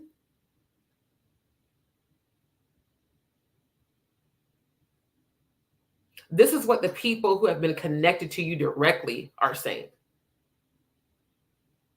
Again, you can go for synagogue because he don't know shit about the church. I come from your father's church. I come from the church you are standing in the pulpit of right now that you were never a member of, let alone, let's touch on this too. Because y'all lying on that Christ Apostolic Temple page, talking about Dwight was the assistant pastor to Bishop Reed for 20 years. Bullshit. Because the whole time I was a member there, his ass was in the streets and he had that church in Shreveport, Louisiana. He was not no assistant pastor to Jeremiah Reed in Des Moines, Iowa. Y'all need to stop that lying bullshit.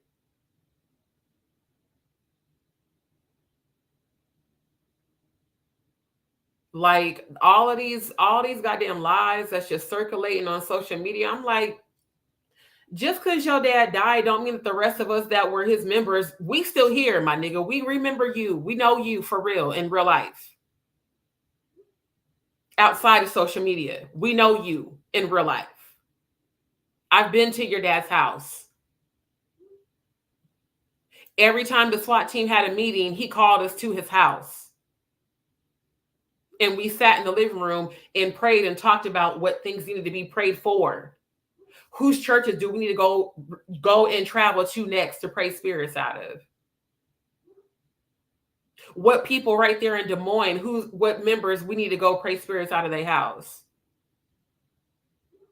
And like I said, Robin Andrews Church in Hannibal, we went to regularly.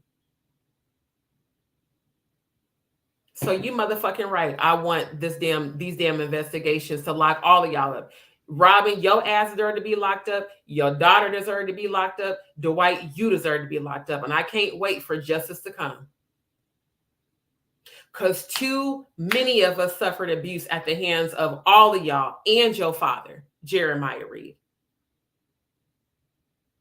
And you think because he died that you're going to get away with this shit? You think God don't see the fucked up shit you doing?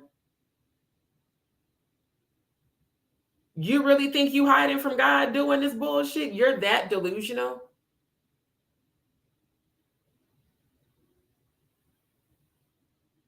And quiet as it's kept from what your own relatives and your church members have said you have the current prayer team, which is composed of nothing but young girls.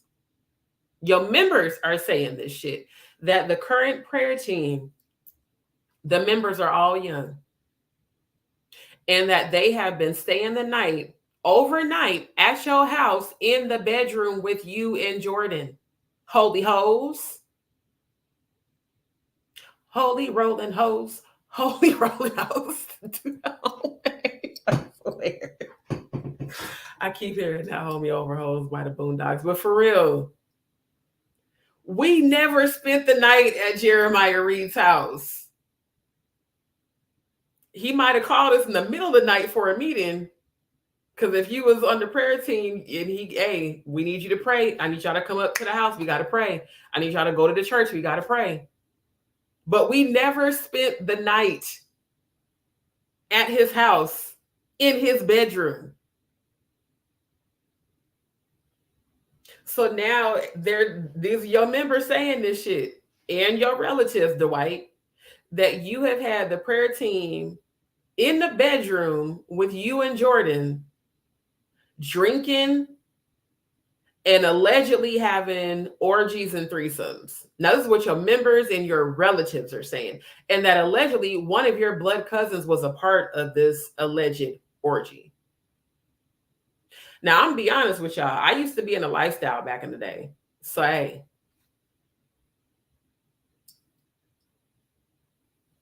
Scorpio been about that life. Have I been to an orgy? Absolutely. Have I had a threesome? More than once. Not at the church, not in the church.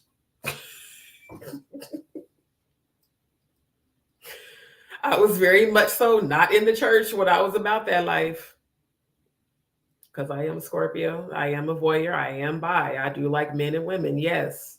Have I participated in group activities? Yes. But never while I was a member at any church, especially this one, because I was actually celibate, which is why I went on later to do all the freaky shit. Quiet as is kept. Shit, 5 years of celibacy will have you doing some freaky shit when you leave the church. I'm just saying. But never at the church. So, and then the whole demon team, dumbass motherfuckers got people at the entrance of the church to feel if you have had sex, to feel if whether or not you have a demon, to feel whether or not they feel a homosexual spirit, even though all those energies are already running rampant in the church as it is. The mind fuckery. I don't want my big forehead showing because I got a lot on my mind. I'm just saying, it's the mind fuckery. That's why I called it holy hoes. So you married a teenager. You let her have parties at the house, allegedly. You let her drink at the house, allegedly. And you let her invite all her homegirls over, allegedly. And y'all all wait. And then had the nerve to say, well, they spend the night at the house with us in the bedroom, but they sleep on the floor. Bitch, shut your ass. Fuck. Are you serious? I know you fucking lying. Are you serious right now? So we supposed to believe that the new prayer team is spending the night at your house with you and your wife in the bedroom, but y'all ain't doing nothing. Can you now understand why this nasty piece of shit married the teenage girl? Because that shit ain't gonna fly with nobody who's grown. Now, I will tell you this. There are couples that participate in the lifestyle. There are. I've dated couples in the lifestyle, in fact. Wasn't in church at all when I was doing that shit. Not at all. And I ain't even ashamed of it because shit, I'm a Scorpio and hey, I like what I like. Again, did not do that shit in the church. So that's why it's funny to me, because I know how group sex activities go. I know how group play goes. So where is it okay to bring group sexual activities into the pastor's house? But God forbid if a bitch like pussy. Even though allegedly you got your wife allegedly eating pussy. That's what's been said. Yes, your teenage wife who ain't had no life outside of her parents' house, whose father literally gave her away to you, which, James, you a disgusting piece of shit for doing that. I don't give no fucks. I'm gonna be honest. You are a disturbed, disgusting piece of shit for giving your daughter to this old ass nigga. And you know, as an empath, when we were in church together, something about James was always creepy and dark. And a lot of the girls would be liking him because, oh, he light skinned and he has hazel eyes. I was like, bruh, something wrong with that. I said, something wrong with that nigga. Because he always just sitting around just looking weird. Looking shifty eyed and all off to the side and what. But you always carried, he always carried pedophile energy. Damn. Like that just came to me for real. Which would explain why he was okay with giving his daughter away to Dwight. Oh my God. Oh, don't tell me nothing else. Don't tell me nothing else. I hate when my gifts show me shit I don't want to see. Don't show me shit else. Please don't. Because I don't even want to know. But like I said, this shit has been accepted in these churches. And while Dwight calling everybody else crooks and con artists, you are the biggest one. We all know it. And you're now proving it. You are now proving it. Oh, let me show y'all this too. This is one of...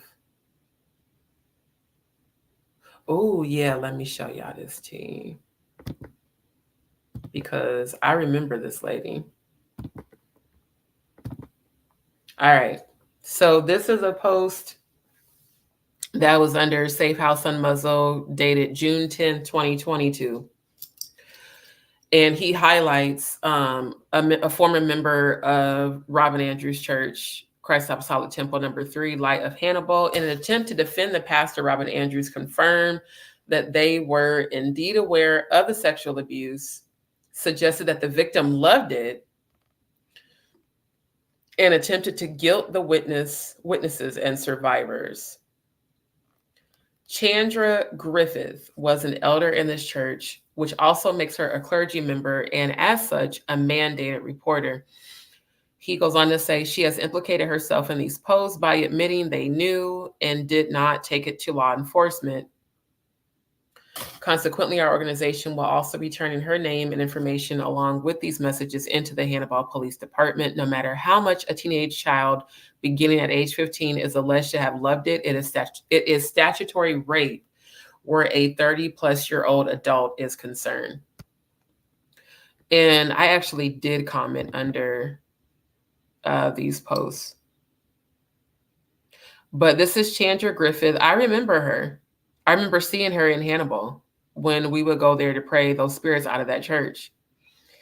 And she says, is this the same young man that these people just helped? Or could these be the people that when the people that was supposed to be there left, and these same people took you and your family in and raised y'all, the same people you and certain family members still call on today to help?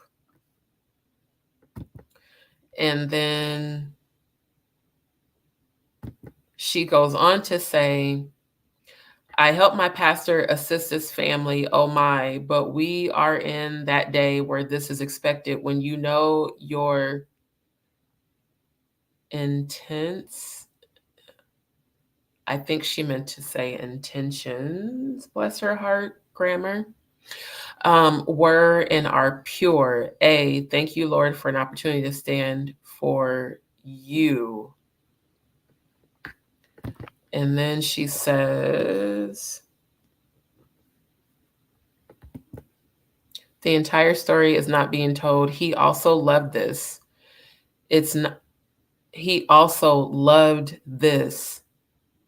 Is not that this is last day stuff okay? Oh, child, I can't even look. I don't, baby. Reading, writing, arithmetic. That's the generation she come from. Reading, writing, arithmetic. Because I cannot even. I can't grammatically make out what she was saying other than he loved this. And that's the other thing. Oh, I can't wait for all these pieces of shit to burn in hell forever. Seriously though, saying that, oh well, they loved it. Okay, let's test that psychology. So, and I mean, I had to, when I went through going through this in therapy, when you're molested after so long, you start to like it, whether you want to or not. It starts to become a norm. And it's a thing of, this is how we show love and affection. So when you tell a child that and they don't know any better, after a while, they'll start to accept what you're doing to them. Like that's, I think that's why it took me so long to finally accept my sexuality and embrace it, because it was tied to that childhood trauma. Now that I've gone through therapy and counseling and all that, I do believe people can be born gay. I do. Because even in my therapy, we explored, had I ever had an attraction to girls before my foster cousin molested me? And she said, was there ever a time where, you know, you had a female friend that you may have had attraction to? And I had to think back, like in my younger childhood, there was a couple of females that I thought were really pretty. But as a child, you don't know about sex. You don't know about attraction. You don't know about any of that. It's just like, yeah, she's really, really pretty. And so she's like, so you probably were actually born bi, and just what happened to you just kind of brought all of that out. So after a while, just because a victim starts to like what you're doing because you're doing it so much, it's just, I mean, it's disgusting, but psychologically it makes sense. Just because they might start to enjoy it still doesn't make it right. And that's essentially what Chandra was trying to say was, and he loved it.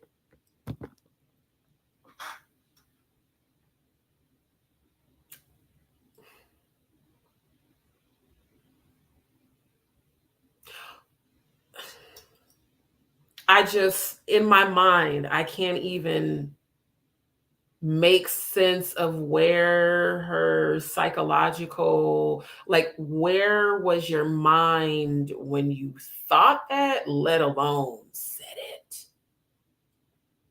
You posted it and then tried to go back and clean it up. No, that's not what I was saying. No, that's not what I meant. No, you said what you meant, you nasty motherfucker. And in fact, Chandra was one of the people them kids told me about that I reported to Jeremiah Reed.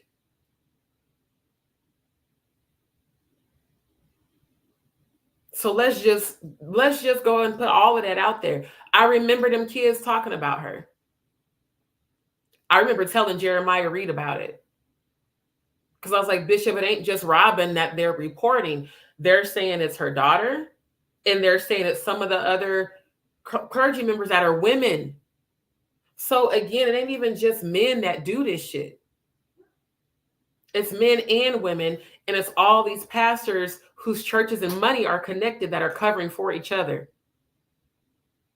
Because it's not a coincidence that Robin is now a member at Dwight's church after shutting down her church in Hannibal. She's a member there. I know she is because my mom told me. She was like, oh yeah, and I met, your one friend, Robin Andrews. She said you guys used to be on the prayer team together. I told my mom with the quickness, and I respect mom. I said, Mom, don't have no dealings with her. Don't have no dealings with her. She is not who you think she is. And I even told my mother, I said, in fact, she's being investigated just like Dwight is. And my mom got real quiet. Well, I don't know anything about that. I just know that she wants to join me on the women's committee. See what I mean? Like the mental conditioning. The people who weren't around at that time, like we were, they're following what they're being told to follow. They're doing what they're being told to do. And for the female that had made your little negative ass comments under my comments under Bishop Senegal's page, talking about, well, if you knew, you're just as guilty. Bitch, fuck you. Let me say it one more again. Fuck you, bitch. Because I'm the only one that tried to get help. Everybody else stayed silent but me. So those who were members at the church that didn't know why I was no longer on the SWAT team, this is why. Because I told Bishop after that last time we went to Hannibal, I said, I can't do this no more. He's like, daughter, why? I said, because Bishop, I don't believe these people are innocent. I told him that to his face because we had a face-to-face meeting about this, a one-on-one meeting where I told him not only what I heard from the children, but what I saw in the spirit realm, in the astral realm, while we were battling those demons in her church. They showed me the shit that the kids were telling me. And I told Bishop that. He said, well, I put you on the team because of your sight, third eye sight. Again, I'm a seer. I'm what they call a feeler, empath, clairvoyant, clairaudient, psychic medium. I even get channeled messages from people's dead relatives that I don't be wanting to get. So ain't nothing about me as a spiritual warrior on no bullshit. And I kept telling Jeremiah Reed, I said, there's a reason these demons keep coming back to this church. I said, and if you as the leader over all the leaders don't do nothing, they're going to keep coming back. And I'm not going to keep traveling from Des Moines, Iowa to Hannibal, Missouri to pray out spirits if the pastor is the reason that they're there. And no one wanted to believe me because the kids were too afraid to come forward because their parents were telling them to be silent because they didn't want to deal with the backlash. So then I try to go to the police. Since Bishop Reed won't do nothing, let me try to go to the police. Well, the police are connected to Bishop Reed. So now it's hearsay. Well, that's your word against theirs. Do you have any proof? Do you have any witnesses? Is anyone willing to come forward and to corroborate what you're saying, to testify? Not one person wanted to go to the police because they were afraid of what Bishop Reed would do. Just like how Dwight right now has prayer warriors praying death over people. They use those fear tactics to keep people silent.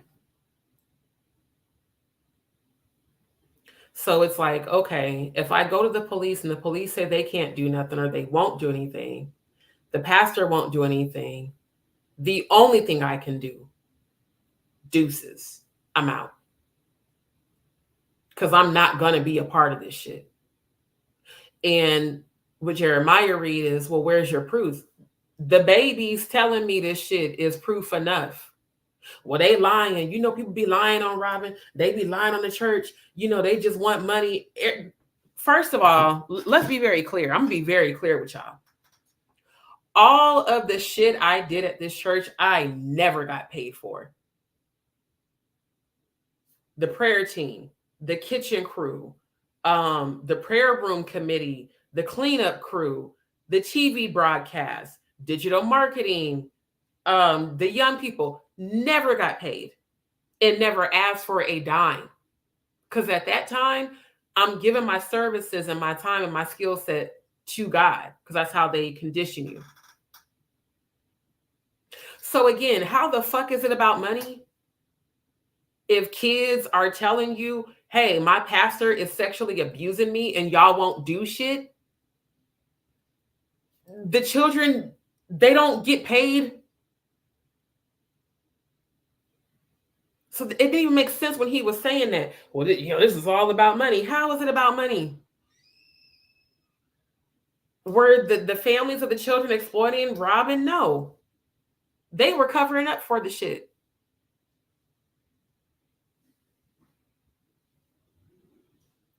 So again, holy hoes, y'all can be in these churches doing all this nasty ass shit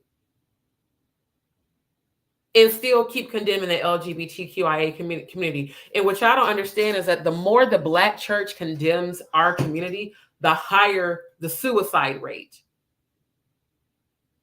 Imagine your entire family turning its back on you because you decide to be open about your sexuality. I know exactly how that feels.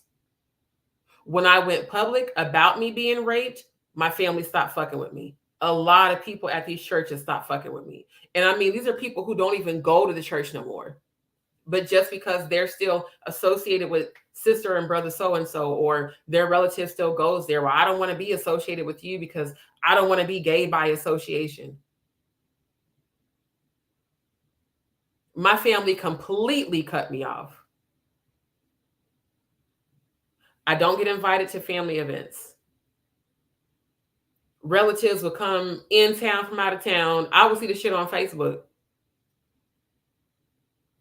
Nieces and nephews who I helped raise, cut off from them, can't talk to them, ain't allowed to speak to them. Because of me speaking my truth about what happened to me when I was a member at this church. Because of me speaking my truth about me being raped and being told to be silent about it by the pastor. Because of me coming out about my sexuality and being open that I date women and men. And yes, I like pussy and titties just like I like dick. Okay. And yes, when I get married, I'm going to have a husband and wife, and ain't none of y'all motherfuckers going to be invited to my wedding since I'm not family. Y'all can get together all the time and have shit and do shit together. I never get invited, never get included. And then when I find out about it later and I bring it up, oh, we forgot to tell you. Okay, well, I'm going to forget to invite you to my wedding when I get married. I'm going to forget to invite you to my baby shower when I have my daughter that I've seen. There's no point in you ever meeting my future husband and my wife. For what? We're not family. You're relatives. So I know what it's like to be on both sides. I know what it's like to be that church member trying to be a devout, faithful church member and being told to be silent about shit that should never be silent about. Because guess what? It shouldn't even be happening in the churches in the first place. You should never have to worry about going to church and some fucking predator approaching your children or approaching you. You should never have to worry about sexual abuse in a church or any sort of abuse. A church is supposed to be a safe place, a hospital for the sick. But instead, it's a house full of sick motherfuckers sitting on the goddamn pulpit. Intimidating. Sending restraining orders. threatening to sue you for speaking your truth, threatening to kill you for speaking your truth.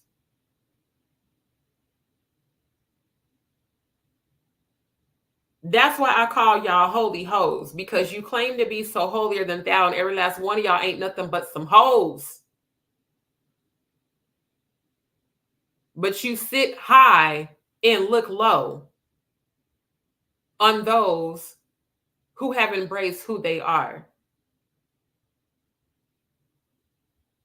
I can remember the pastor in Florida who definitely gave undercover lesbian energy was always talking down about gay people when I would say 80% of her membership were down low gay. And there was definitely lesbian couples in her church. And quiet as kept, they said she was a lesbian and that her husband was her beard, who she ran like a little bitch. But these apostolic churches always condemn the LGBTQIA community. And then teach, that you can be gay by association. Which is why quite a few people fell back from me when I went public about my sexuality, because they don't want to be considered gay by association. But it's okay for you to be associated to a pastor who's a fucking pedophile, who grooms teenage girls, who's been accused for decades for doing the same shit at his own church in Shreveport.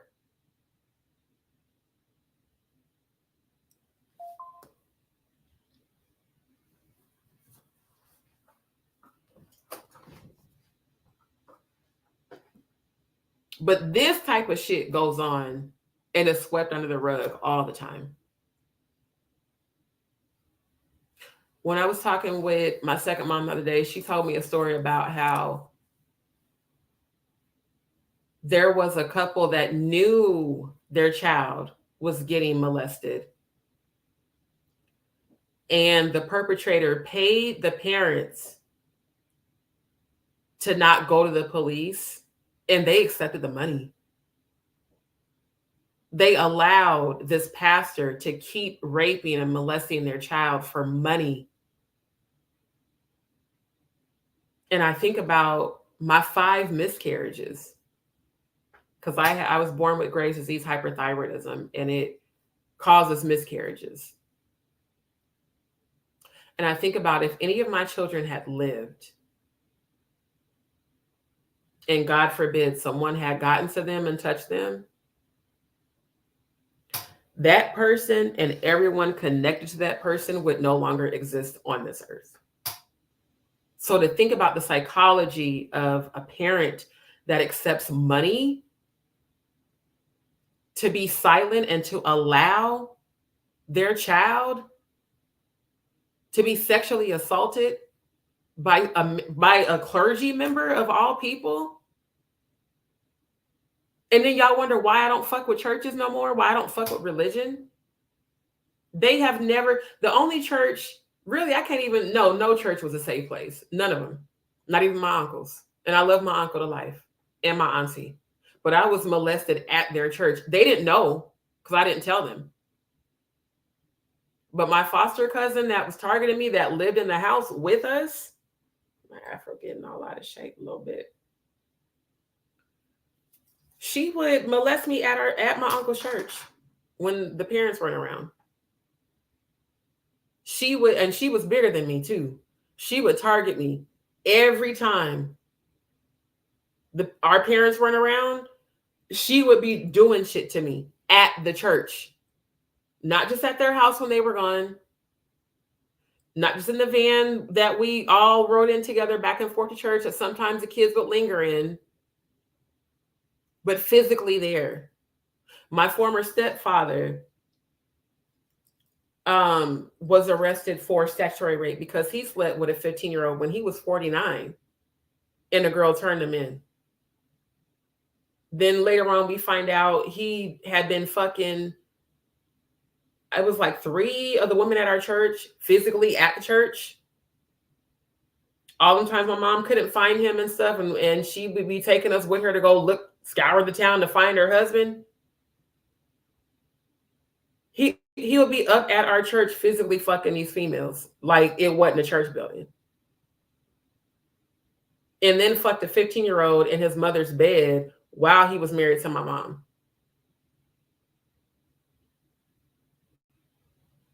And even about that,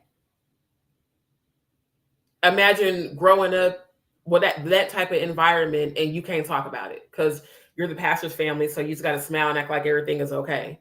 Pastor's kid, former pastor's daughter. Then leave home and go to these other churches, end up getting raped by a man I was supposed to marry and told to be silent about that.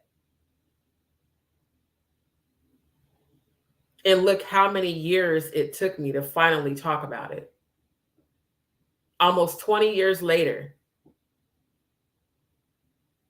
So imagine all the children who have suffered abuse that never talked about it, that never had anyone to tell, that are still dealing with that pain, still dealing with that trauma, still carrying it. All because in our community, we're not supposed to talk about those things. And also in our community, it's frowned upon to seek counseling. I want to encourage everyone who's listening to this live, if this has happened to you, please seek counseling. It will help you heal so much. And even with that healing, be an advocate for someone who does not have a voice. If, like with me, I wish there was more I could have done.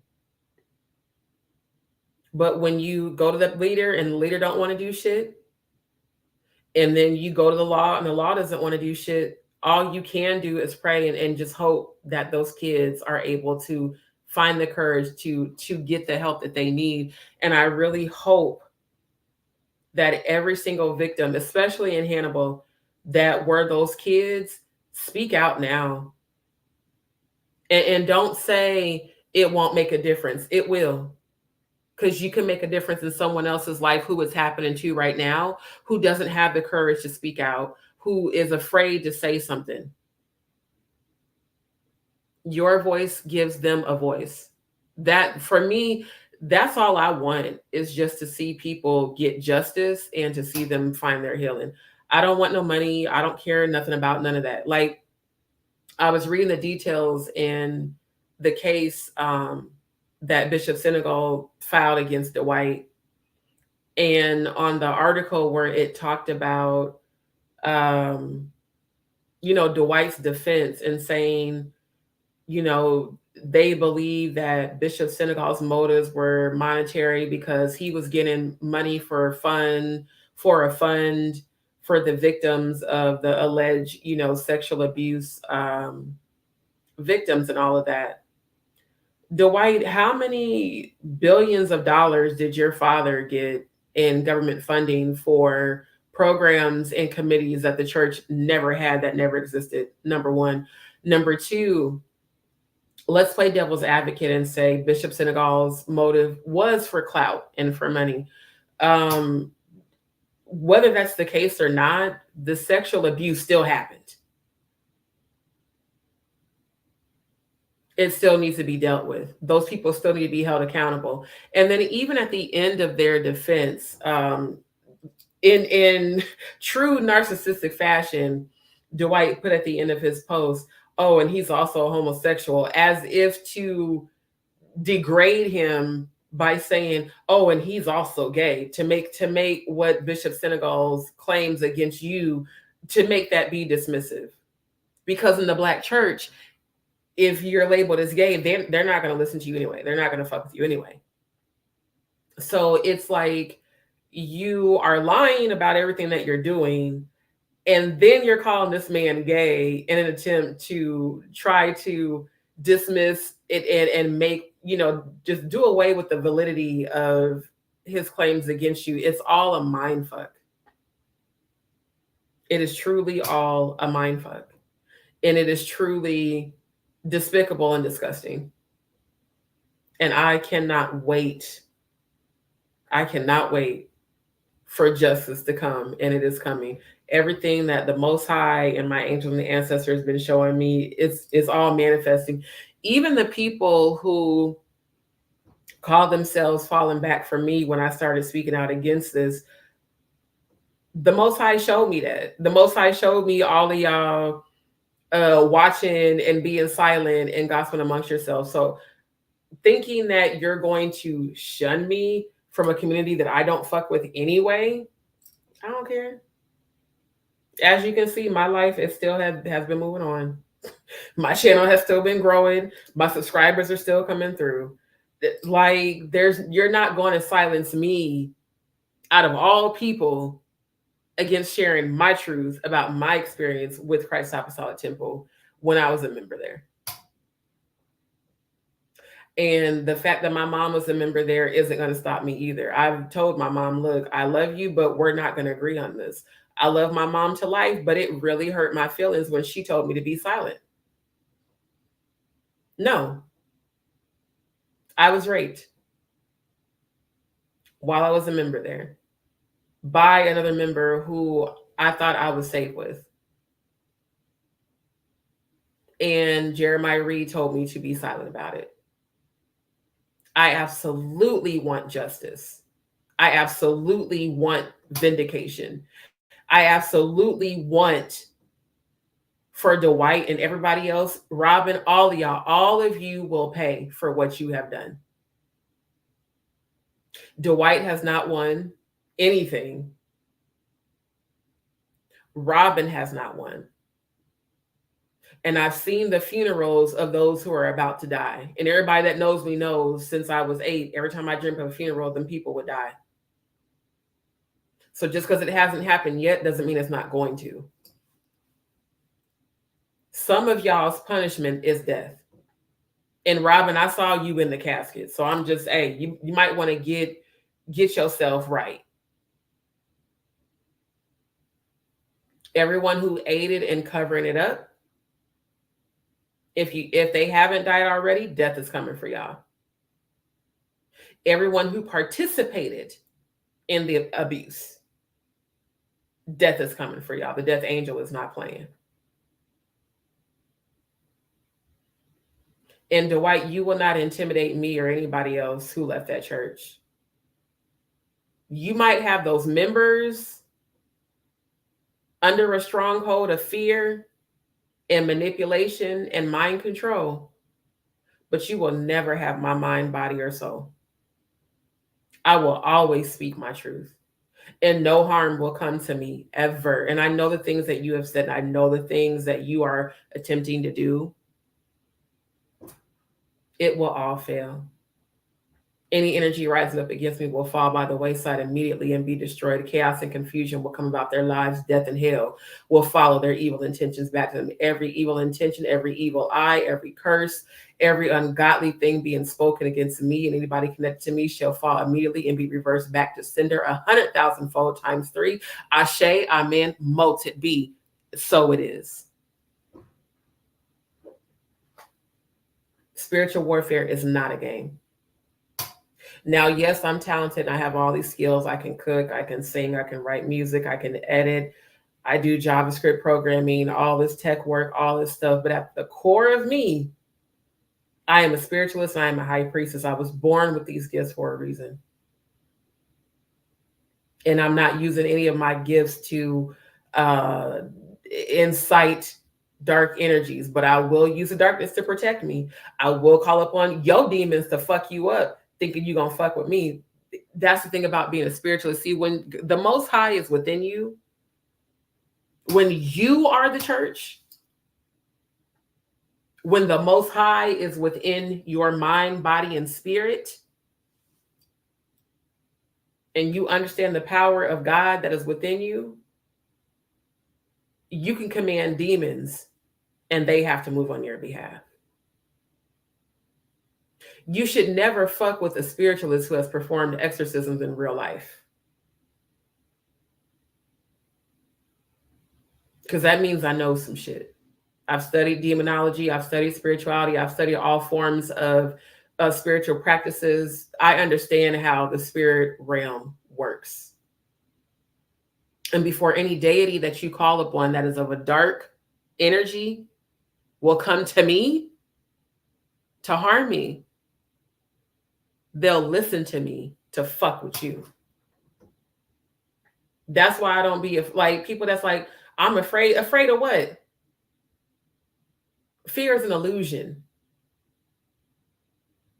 And what you focus on, you give your power to. So if you keep focusing on this man, being afraid of this man, you're giving him your power. But when you stand in your own power and you know who you are, you don't fear anyone or anything.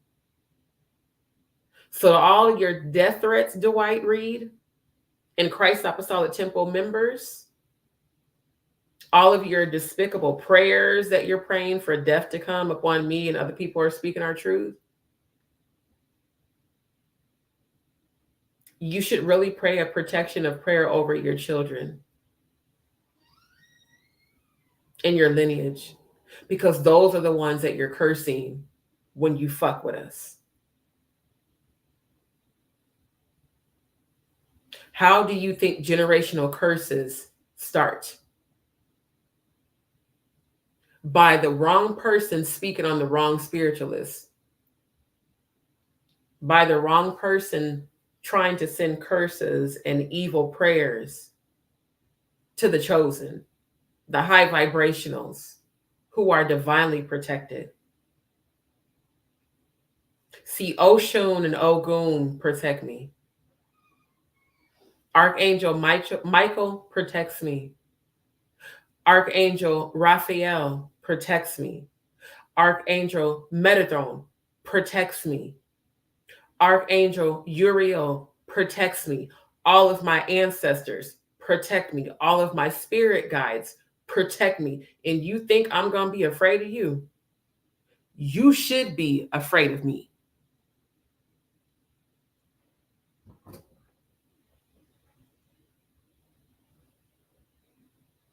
And everything I know about these churches, I'm exposing it.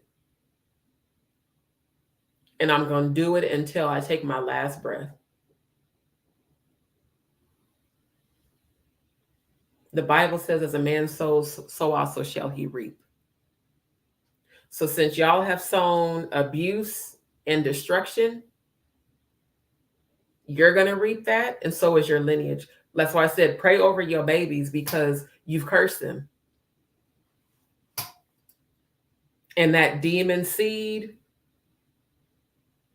that Jordan gave birth to was cursed from the moment he was conceived, and is a beautiful baby.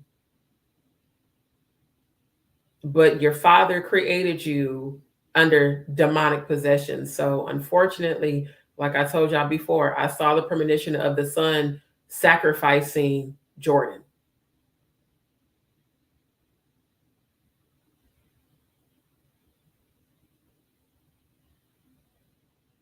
So he might be cute, but mark my words, at the age of 17, he's going to try to kill her. And again, at the age of 27. That's the penalty.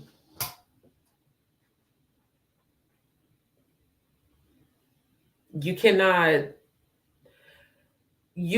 come against the Most High and win. You cannot sit in temples of corruption and win. You cannot use manipulation and brainwashing and mind control to have a stronghold over people for profitable gain and win. And you will never come against me and win.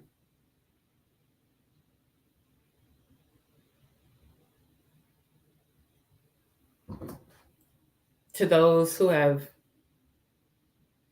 warned, sent warnings, you should be warned that the spirits that work for me know where you live. They know when you sleep. They know your thoughts.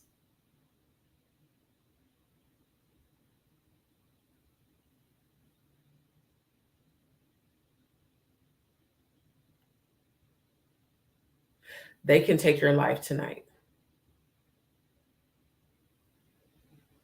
Some of you that they've wanted to kill, I prayed for you to be spared.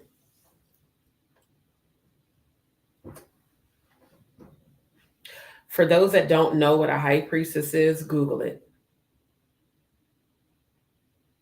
That is who I am. That's who I've been born to be. It is my job to bring awareness and healing. It's also my job to speak my truth.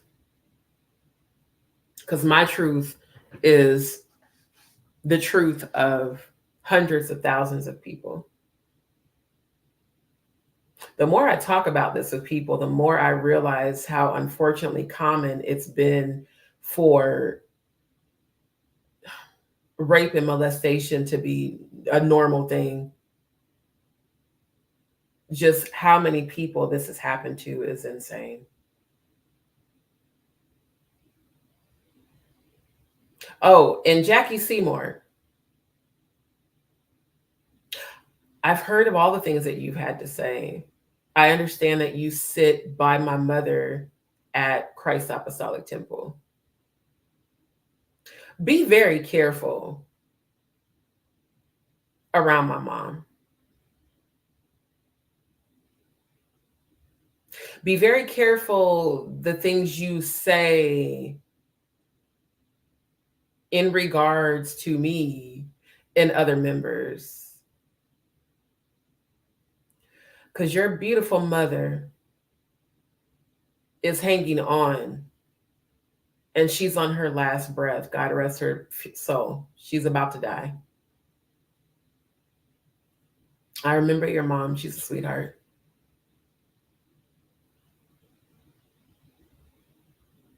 But she's getting ready to take her last breath very soon.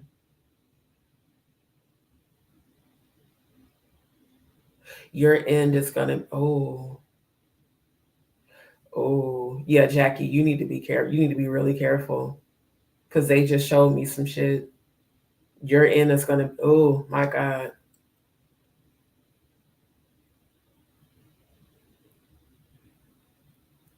If y'all could only see what I'm seeing right now in the spirit realm. You should stop driving, Jackie. If you're driving, stop driving. Like, no, dead ass, for real, stop driving. Because I just seen a horrible, horrible crash. One thing about it, I hate this gift sometimes.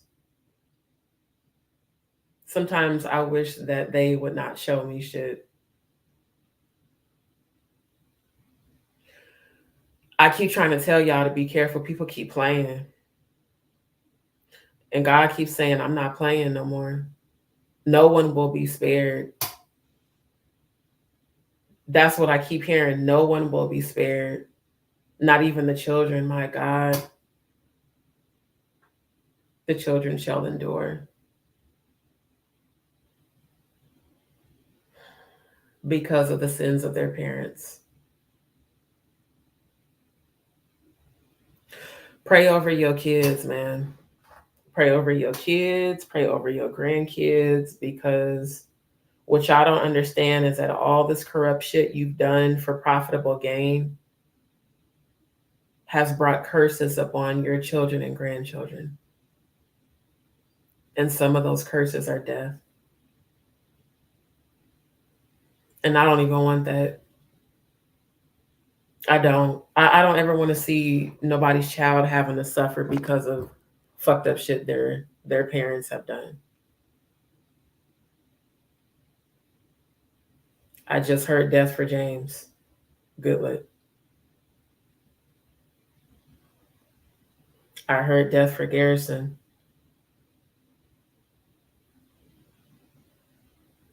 The whole family. Oh my God, the whole family. Jesus. The whole family.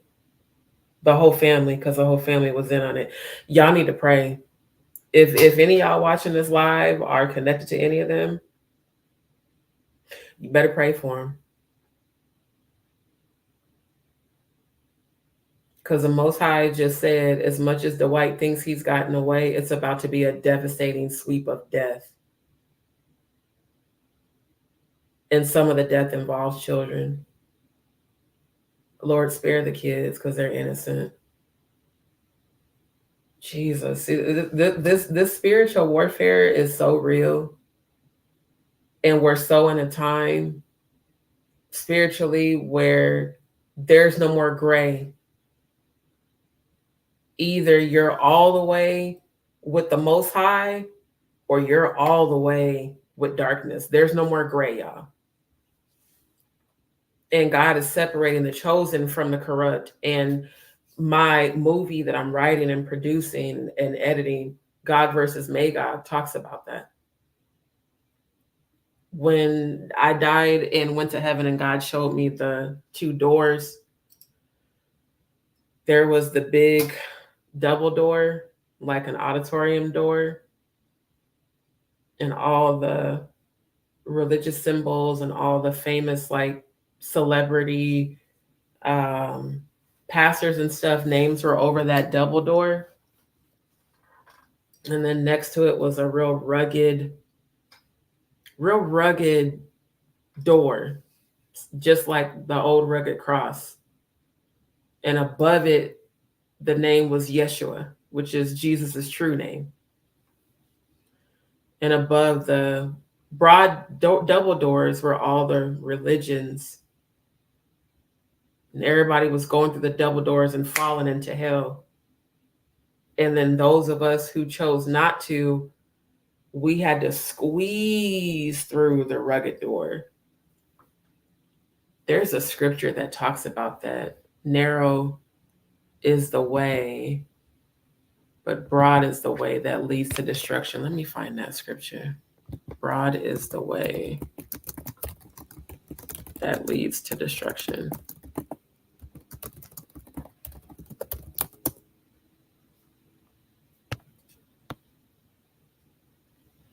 Oh, there it is, Matthew 7:13. Okay, let me share the screen. Then I'm gonna end this because I always end up going longer than I want to. And once again, I forgot to eat dinner. Hold on, y'all. But God is putting this on my heart, so I gotta do it. Matthew 7:13. Enter ye in at the straight gate, for wide is the gate, and broad is the way that lead to destruction, and many there be which go in thereat.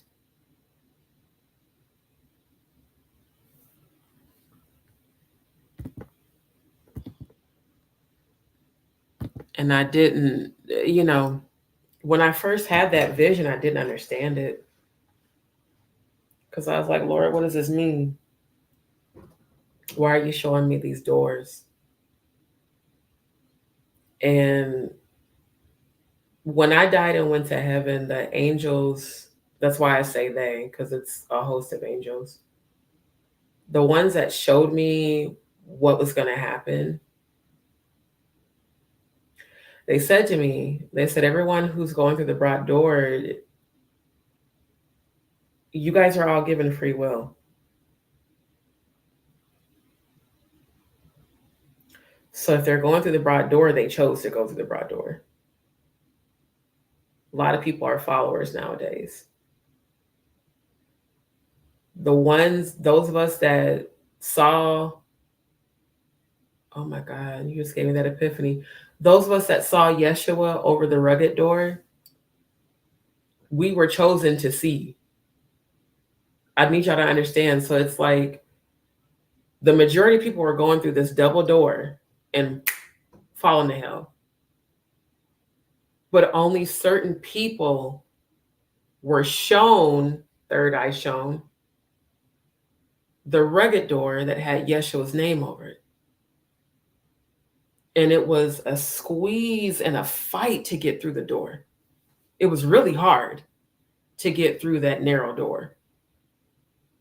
But once we got through the door, we were given our new bodies, heavenly bodies, and we were given fatigue, like armor.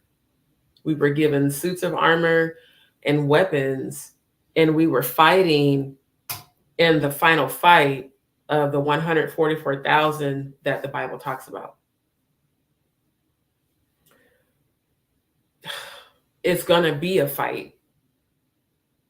It always has been, in this realm, at least on this planet. You know, light and dark. Because in heaven, there's no darkness, there's no time, there's no nothing. It's just eternal bliss. I miss it there. I miss it so much. I ain't gonna lie, I hated coming back to Earth. I ain't gonna lie, bro. Like, I hated that shit so much because you just feel the void of God as you fall. You feel the absence. And then you feel all the darkness, all the dark energies, all the anger that the fallen angels feel because they got kicked out of heaven while y'all left, technically.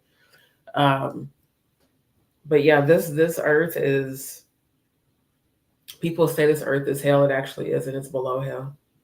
Because when I died and I fell forever. And just like heaven has levels, so does hell. And when you're in heaven, you see the gulf. It's a big ass, thick ass gulf, but you could still see through it. All that shit, yeah, it's real. And the angels are very much extraterrestrial, as we would say, or celestial or terrestrial. They're not fat little cherubs with wings. And there's no white angels in heaven. There's no white Christ. There's no white God. All that bullshit they taught us is bullshit. What I know is that the angels gave me this mission to do. They showed me how it was going to be really hard. They showed me a period of time where I cried and cried and cried, not knowing that that was the time period when my dad died. And when my sissy Lissa died, they did show me that. But the state of humanity, I need you all to understand that this earth belongs to the fallen. This is Lucifer's planet. This is the fallen angels' planet. We are brought here as really a final chance. We're brought here to bring the Most High down into this realm. The chosen are. But every human being's given a free choice. So for me, like I told my other mom, I'll be the martyr. I'll be whatever villain people want me to be, as far as where I come from, as long as somebody's mind gets set free.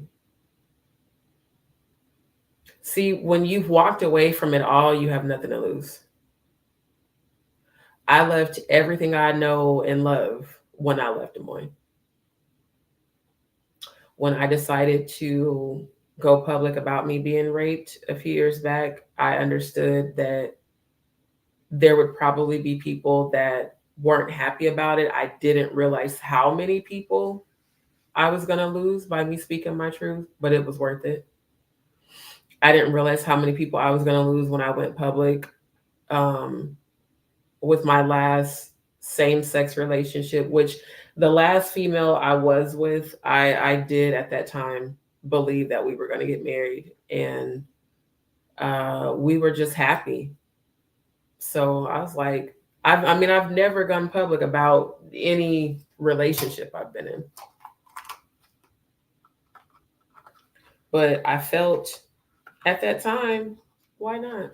I'm happy. Shit. So what if it's a woman? Hell. But there's a lot of people that have stopped dealing with me. Hold on, y'all, because my hair growth serum in my hair is like getting inside of my ears, which is making my earbuds slip out. Because my afro has grown, which is awesome, but it's like covering my ear. I'm trying to get it not to cover my ears so much. But I'm serious. Like I didn't realize how many people I was gonna lose. And I didn't expect to lose all of my relatives because some of my relatives claimed that they were okay with the LGBTQ community. But then when I went public, it's you're shaming the family. And, you know, our family is religious. Ain't none of y'all niggas in church. Okay. So every last one of you hypocrites kiss my ass. The only person in our family in church is my mom. That's it. And bless her heart, she don't realize that what she is in is a cult. So, like I said, I love my mom, but I don't expect her to be anything different than who she's always been. So, knowing where I come from, as fucked up as it is, I understand why certain relatives feel the way they feel. Which I don't understand is how much I no longer care about your opinion. Like once you're in a emotional space where you can release your relatives, like if I can cut my relatives off and out of my life, I can cut anybody off and out of my life. If you are not in agreement with my lifestyle, you're entitled to your opinion. I don't have to care. I don't have to change who I am or anything that I do. People are upset because of me talking about me being molested and how that might make the family look. Who cares how it makes you look? Let me say this too. If my truth exposes you, go get help. That's number one. Go fucking get help. Don't be so worried about what people are going to think about you. Be worried about, especially my relatives, be worried about what your kids are going to think about you. And if you find yourself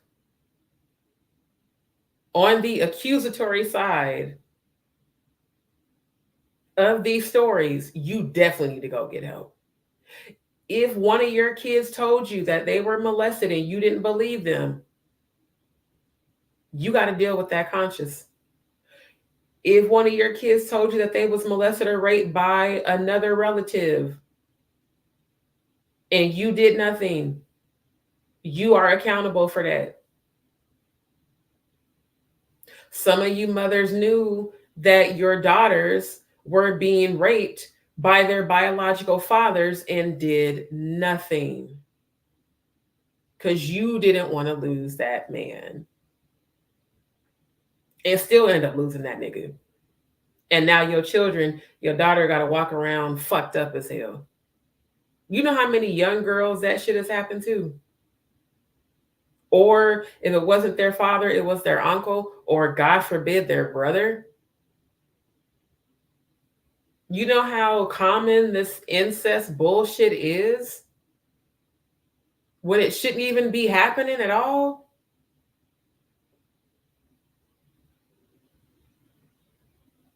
And then for it to happen inside of churches by preachers and ministers and pastors, the people who are meant to protect you. Like I think about that shit with Jordan. Dwight, you had a fiduciary responsibility to that girl to protect her, not to groom her. As a pastor, literally, you have a fiduciary responsibility to all of your members. But holy hoes and holy pimps are accepted. Just don't be gay or trans, because then the whole community will turn on you.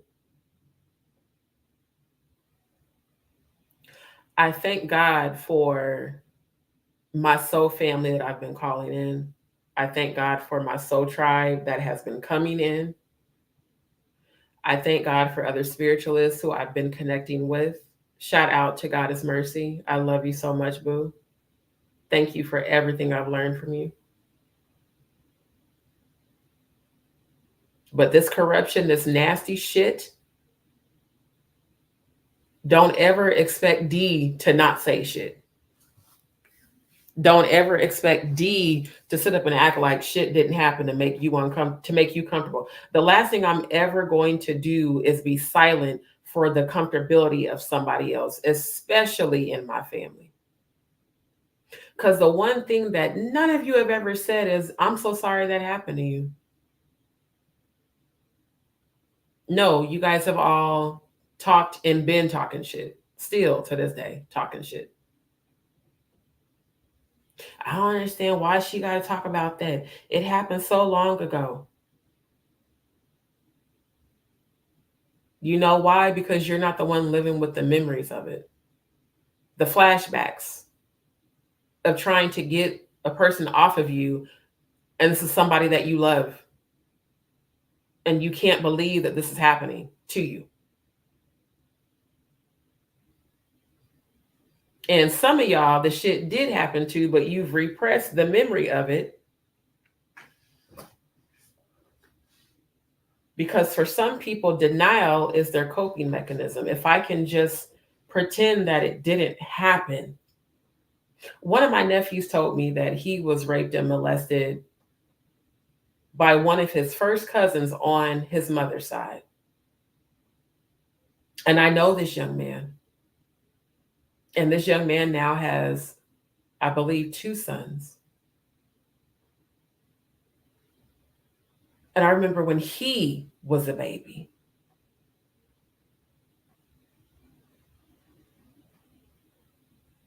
The only reason I have not exposed this person is because my nephew asked me not to. But I know this young man's parents. Because again, this is family.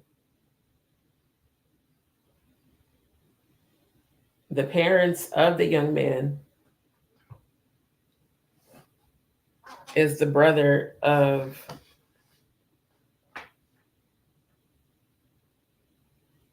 he was the brother-in-law, my brother's first wife. So the brother of my brother's first wife, from what I've been told, knew that your son raped and molested my nephew. The spiritual side to me wants to wish you healing. And even for your son that raped and molested my nephew. The protective Scorpio in me wants that young man to be locked up. Because all of my nieces and nephews are like my children. I've helped raise all of y'all since y'all were babies, little bitty babies. Changed your diapers, fed you, sat with you, teaching them their ABC, just parenting. And I was a child because my brother got married really young and he's 10 years older than me. So I think about all the years my nieces and nephews were in my care, how protective I've always been of them. It's because of what happened to me as a child. And to find this out now and to wish I could have protected my nephew if I would have known what could I have done to stop it. But because this shit is not spoken about is why we can't stop it. Because you train your children, what goes on in the house stays in the house. And sometimes what goes on in the house needs to be spoken about. Because what goes on in the house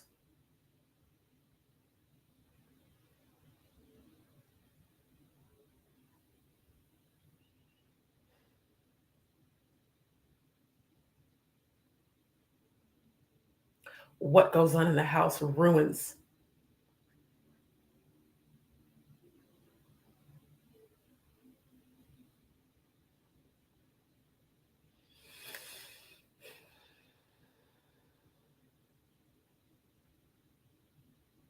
It ruins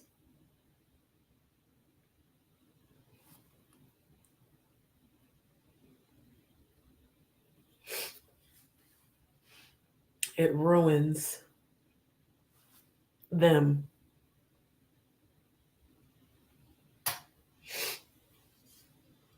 And then you have generations of abuse.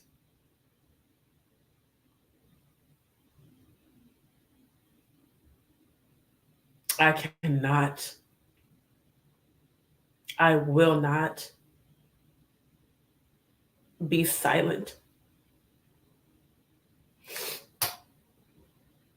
As it breaks my heart that happened to my baby. And I know he's grown. But out of all my nephews, he has always been the most loving since he was a baby.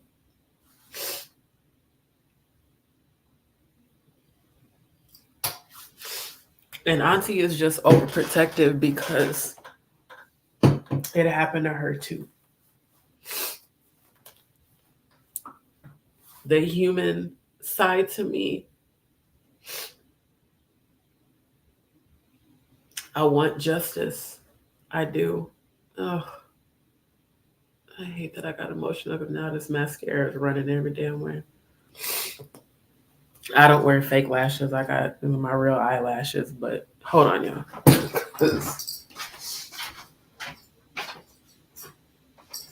That really breaks my heart. It does. And it angers me.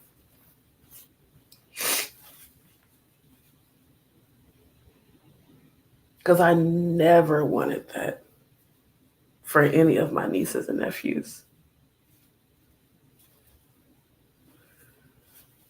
And this young man, from what I've been told, is still active at Dwight's church. So you want to know why former members who have said negative comments like, she's not even a member there no more, and why does she care? Because it's hit way too close to home.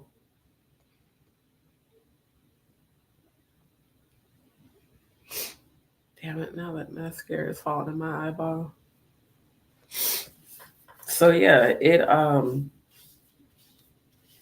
it's very personal for me. This is not just a subject circulating on social media that I just want to talk about. Yeah, the Holy Hoes title is funny, but the subject at hand is not. And for anyone to know about the situation, the marriage between Dwight and Jordan, and to act like it's okay or it's normal or she's grown when he expressed interest in that girl, she was a child.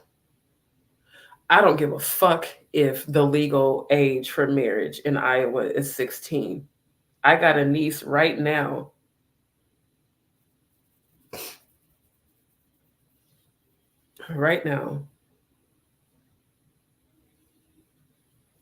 who was about the same age Jordan was when Dwight started showing an interest in her. And that's my heart.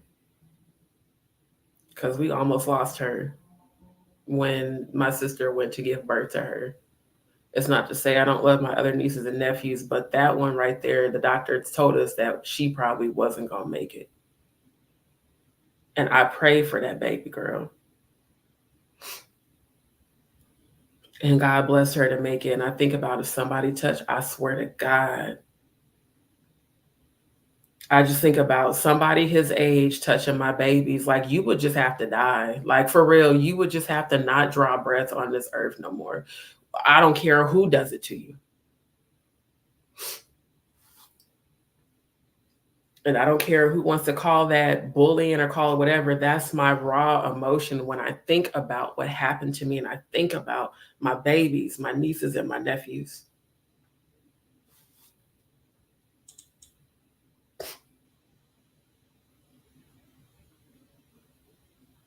Oh, I got a notification. Hold on. Thank y'all for TikTokers. Yeah, I guess they tuning in. But like dead ass for real, man. This shit. Oh my god, I'm gonna have to go wash my face now. Cause now all my damn mascara is running onto my contact. Cause I just realized this is not the waterproof mascara that I thought I was using. But regardless, like to have gone through the stuff I've been through and still have any sort of sanity is nothing short of a miracle. You know, the way all that shit my former stepdad did with the sexual immorality, cheating on my mom, fucking the 15-year-old. I mean, our life is like a fucking lifetime movie. Like literally this, like exactly how Dwight is exactly how my former stepdad was. Always looking at young girls. And apparently I found out when I was growing, my mom told me he was looking at me growing up. I was like, that's why I always had to be wearing baggy pants and baggy shirts and oversized sweat tops and stuff when it's hot outside. I always had to be extra covered up because you got this nasty motherfucker living with us. And I've always had a shape. Even when I was modeling, I always had a shape. So, you know, just thinking about that, like I was growing up in a household with a whole red like sex offender and didn't even know it until after I left home. And then go on to these other churches and thinking that you're safe with these leaders. And I mean, you got to think about it like what Debrat said. She said he probably knew everything about that girl because that's their specialty. Like you go to confession or you counsel with the pastor, they do know everything about you. They do because you feel like you can trust them. Like when I think about Bishop Jeremiah Reed, he was a father figure to me. So all the stuff I couldn't talk about with my biological dad that I damn sure couldn't talk about with my stepdad, I could talk to him about. I could open, matter of fact, he was the first person I ever even told about me being molested and fighting, you know, gay thoughts and stuff in my teenage years. I didn't understand what I was going through. I really didn't. Like, because when you're molested, like I was molested from the ages of 8 to 11. So, you know, I hit puberty at 12. And then between the ages of, I would say like 14 to 16, I was having same-sex thoughts and not understanding why. And like, because you're raised to be homophobic and you're raised to fight it, as they say, and just pray it away and just, you know, that's just the devil and, you know, fight it and all this other stupid shit. Like I went through that and I didn't understand it. And so when I started having attractions to girls, I hated myself because I was taught to. And I remember praying like, this isn't me. Why am I having these thoughts? When in fact, it was me. That was exactly who I was, but I was taught to fight it, to pray the gay away. Like, people are just people. Literally, love is love, as long as you're not hurting someone. And for legislators and disgusting ass preachers like Dwight and people like that to try to make pedophilia a new sexual orientation to add to our community, y'all got us fucked up. LGBTQIA is not going for adding, and they're relabeling pedophilia. Now they're calling it minor attracted sexual orientation. Literally, like you can Google it. You can literally look it up. Look up minor attracted sexual orientation, how they literally tried to pass laws and are still trying to pass laws to have pedophilia added to the LGBTQIA community. And to my knowledge, none of us are wanting to fuck kids. I'm attracted to women, not children. Y'all cannot try to make that normal. And that's exactly what Dwight is doing. He is really attempting to make this shit normal, and it's fucking disgusting. And quite honestly, I should even be the only person speaking out about it. All of y'all that are involved in this shit, that know this motherfucker in real life, who know how he is, y'all should be speaking out against this shit too. Not acting like you so afraid. Afraid of what? Do you understand that your fear is what's giving this nasty motherfucker power? If everyone left that church today, he would have nothing. But unfortunately, manipulation and brainwashing is the stronghold. Like when Ricky Smile and them were saying, I don't know what kind of stronghold. It's a spiritual stronghold. When the Bible talks about spiritual wickedness in high places, Ephesians 6. And then after this, I am going to jump off because I've been on here way longer than I had planned to. And talking about that really just upsetted me.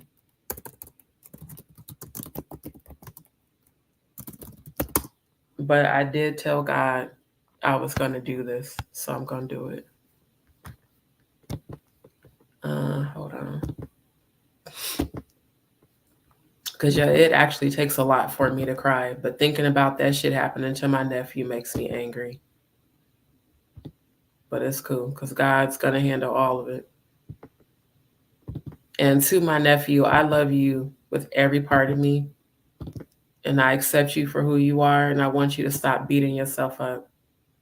Because you didn't deserve what happened to you.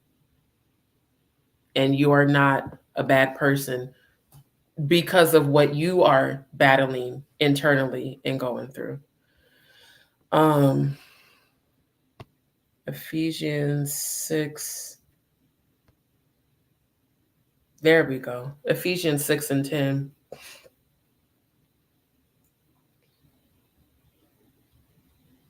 Finally, my brethren, be strong in the Lord and the power of his might. I want to just give context to this because I know that we've been conditioned to believe that God is a male or assigned gender roles. God is not a man. There's no he in heaven. There's no man in heaven. There's damn sure not no white man in heaven. And Christ was not white. Christ was melanated. The true Christ, true Yeshua. And God, from my experience in dying, going to heaven and coming back, God is spirit energy. I need y'all to understand that God is spirit energy. Not a person. Energy. And if you resonate with the Most High, then you are the Most High in this lowered realm of this earth. Verse 11, put on the whole armor of God that you may be able to stand against the wiles of the devil. Verse 12, for we wrestle not against flesh and blood, but against principalities, against powers. Powers is a level in hell. For those who have read Dante's Inferno and know about the quote unquote play, powers, I do believe, is either the 7th or 8th level in hell. Against powers, against the rulers of darkness of this world, against spiritual wickedness in high places.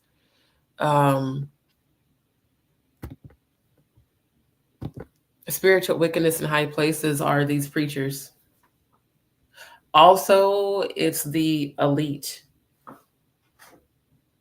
that conjure and communicate with dark energies, but it is also high places. You got to think about in the religion I grew up in, Apostolic Pentecostal, presiding bishop, the title presiding bishop, that's the highest level you can go. So in the Apostolic Pentecostal religion, presiding bishop is equivalent to a pope. So think about that, like, and we won't even get on the popes and little boys and all the, yeah, that's going to be a whole other lie. But I'm just saying spiritual wickedness in high places is just that. It is people that are supposed to be in positions of authority to help, but instead are literally spiritually wicked.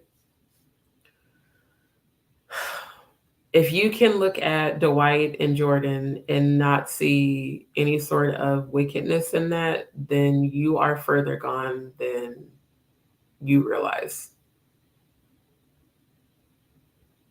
We're going to eliminate the she's grown. She's not. 18 is not grown. I left home 6 days after I graduated high school. I, in fact, was 18. And I got my first apartment by myself when I was 19. I still wasn't grown. I was just legally able to leave home. Legally grown is when you're old enough to buy alcohol, which in all states is 21. So that's when you're grown. And at 21, you still don't know. Like, I think about when I was in my 20s, there ain't no way in hell I should have. And I thank God I didn't get married when I had planned to, because ain't no way somebody that's in their 20s is mature enough to understand marriage and how big that commitment is. And I like the background, but I can't really see the shape of my afro. But I look at, like, okay, your 20s, you're still very young, you're still maturing. Your 30s, you're still discovering who you are. Your 40s is when, hopefully by then you've gained some wisdom and, your life kind of starts in your 40s. There's just no way I could have fathomed. Because I'm trying to think, when I was 18, I left home. I was still in love with my high school sweetheart. And we were talking about getting married, which ironically did end up being the person I got back with that raped me. But I remember when we were talking about getting married, and even then I was like, but I'm only 18. Maybe I should wait till I'm at least like 25. When you're a teenager, 25 seems like it's old, even though it ain't. And I just think about that. Like, not only did he marry Jordan at 18, she became a pastor's wife. And my mom was a pastor's wife. And she was in her, I think, late 30s to 40s when she became a pastor's wife. So, and she wasn't even prepared for all the shit that comes with being a pastor's wife. So you think about an 18-year-old marrying a 63-year-old pastor.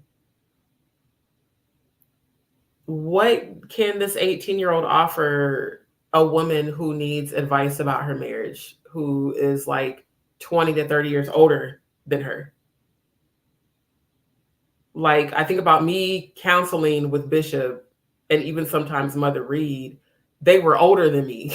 So, like, they, to me, had more wisdom than I did. Because, again, I was 19 when I joined that church. So it just, the whole mind mentality and the mind fuck around this shit, I can't even explain it logically, like outside of spirituality, outside of church. I cannot logically explain or understand why a 63-year-old would want to marry an 18-year-old, other than for the purpose of controlling them and using them.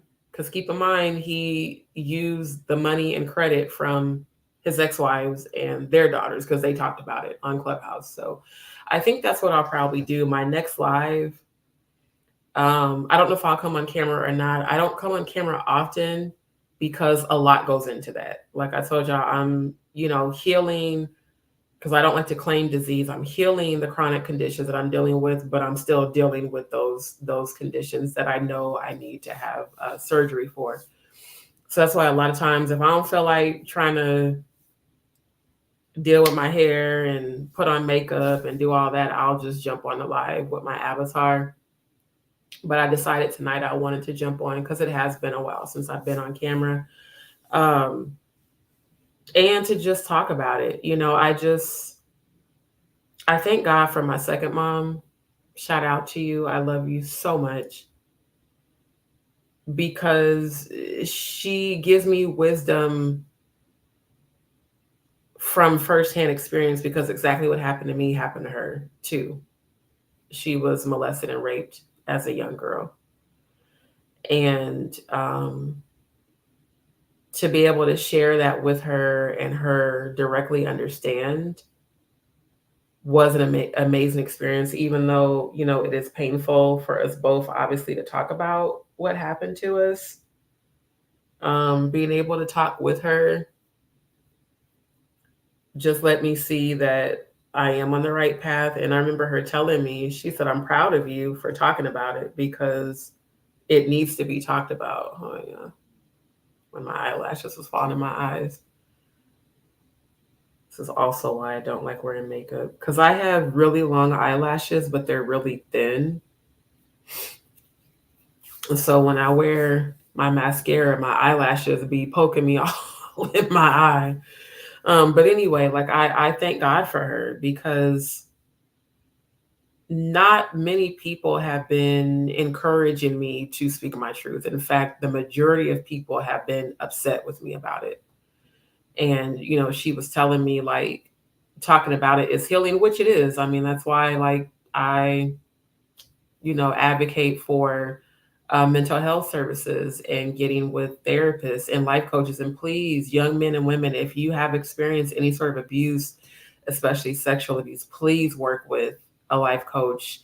It helped me so much to join support groups for women who were survivors of sexual abuse and for adults who were survivors of child sexual abuse. And then I also joined support groups for women who have suffered multiple miscarriages. So I am definitely an advocate for positive mental health services helping you heal. I've had to talk several friends out of suicide, especially my gay friends. I mean, I've had to talk gay friends out of suicide before I ever even knew I was a member of the LGBTQIA community. Like when I was considering myself to still be straight, and I worked with some people that were gay. And at that time I was still going, like, visiting churches or whatever, but I just didn't judge them. I was like, people are people. And I'll never forget one of my coworkers that I worked with at a United Health Group. And he was always like a bubbly, happy guy. He never was out, but everybody knew he was gay. And I can never forget one day he came to work and he stopped at my desk and he just, like, bawled like a baby. He, like, just started crying. I was like, oh my God, what happened? Like, did somebody die? And he was like, my family told me to never come around again because they found out I was gay. Now imagine me right now, my family does not fuck with me because of my sexuality. So the strength it takes to accept that the very people you grew up with, that you've known your whole life, don't want anything to do with you because you've embraced who you are, I definitely understand. And he was like, I just feel like I just want to go home and just kill myself. Like, he told me that. And I was like, oh my God. I was like, please don't. I was like, whatever it is, talk to me. Like, and he went into detail about, like, exactly what I'm going through right now with my family. He was going through, like, them having events, not inviting him, people coming into town, not telling him, having to spend holidays alone, having to do, birthdays alone. That's why, like, me now, I embrace my solitude. I prefer, in fact, my solitude because there's peace. There's no one with their judgments to be around to fuck with me or fuck with my energy. And it took a lot of strength for me to even get to that place. It's a lot of tears, a lot of hurt feelings, a lot of just me finally getting to a place of acceptance that I can try to get these people to understand me, or I can just release them and live my life. So after all these years, I'm trying to think the last time I was with a female, we broke up. Well, we broke up twice technically. We broke up, we got back together, and then the final time was just like it's done. But we officially called things off, I would say dad died in April. We called things off, was the end of 2016, beginning of 2017. And then a few months later, my dad died. And after that whole experience, because that relationship did become abusive, very much so. Like we both became abusive. After that, I just stopped dealing with women because although I enjoyed the intimacy, dating women, it was something else. I'll say that. It was like fun until it wasn't. I hate to say it like that, but it's true. Because dealing with female emotions, and I'm a femme presenting, a female, even with women. I never was like into studs or anything like that. But I was very much so, if we Netflix and chilling, let's chill. Like, I don't want to talk about your feelings all the time. Like, let's kick it, let's hang out. Like, we could talk about our feelings, but not all the time. And it just kind of got to the point where it's like, yeah, I don't think I want to do this no more. Like, I'm attracted to them, but trying to, it's so true when men be like, women be saying like, what's wrong with you? Nothing, knowing damn well should be. Yeah, having dealt with that and then living together too. That's why I was like, whoever my wife is gonna be, look, you better be healed and secure, because dealing with the crazy shit, I cannot and will not. But regardless, like for me at that time, I was like, bro, I'm happy, so why not share my happiness with the world? I would share it if I was with a man. Why not, share it because I'm with a female? And you would have thought in my family, I had murdered somebody, because it's like, oh my God, I can't believe, she posted and I can't believe this and I can't believe that. And, being called a nasty lesbian or a nasty dyke, all this stupid shit that ignorant people do. But yet again, holy hoes is okay, So, and I will do another live, even though Pride Month is technically coming to an end tonight. I will do another live because I want to share my experiences dating women. Because sometimes when I be telling people these stories, they be laughing like, wow. Because I had females. There was this one chick I was dealing with that we weren't even together. We actually were friends. And when she found out that I was bi, she had told me like, oh, I had always had a crush on you, whatever. So like, we dealt with each other, but not exclusively. And she had other females and other men, and I didn't care because like, we're not exclusive. Like, we're friends. We might kick it once in a while, do some shit once in a while, but not like, oh, we're together, we're a couple. I realized my earpiece had moved. And I will never forget this. When I was on my first date with my real girlfriend, the one I actually did for real date, this bitch was stalking me. Like, she had followed us to the restaurant and everything. And I'll never forget, I'm sitting here on this date, and she gonna text me talking about, how are you liking, I don't even remember the name of the appetizer. How are you liking XYZ appetizer? And I'm like, what? And she was like, yeah, I'm at the restaurant with y'all. Like, how's your, I'm like, you followed me to the restaurant? You're watching what I'm ordering? Like, yeah, females be crazy. They do. Like, women be crazy. Like, Not all of us, but a lot of women. And lesbian women are way more territorial than men. Way more.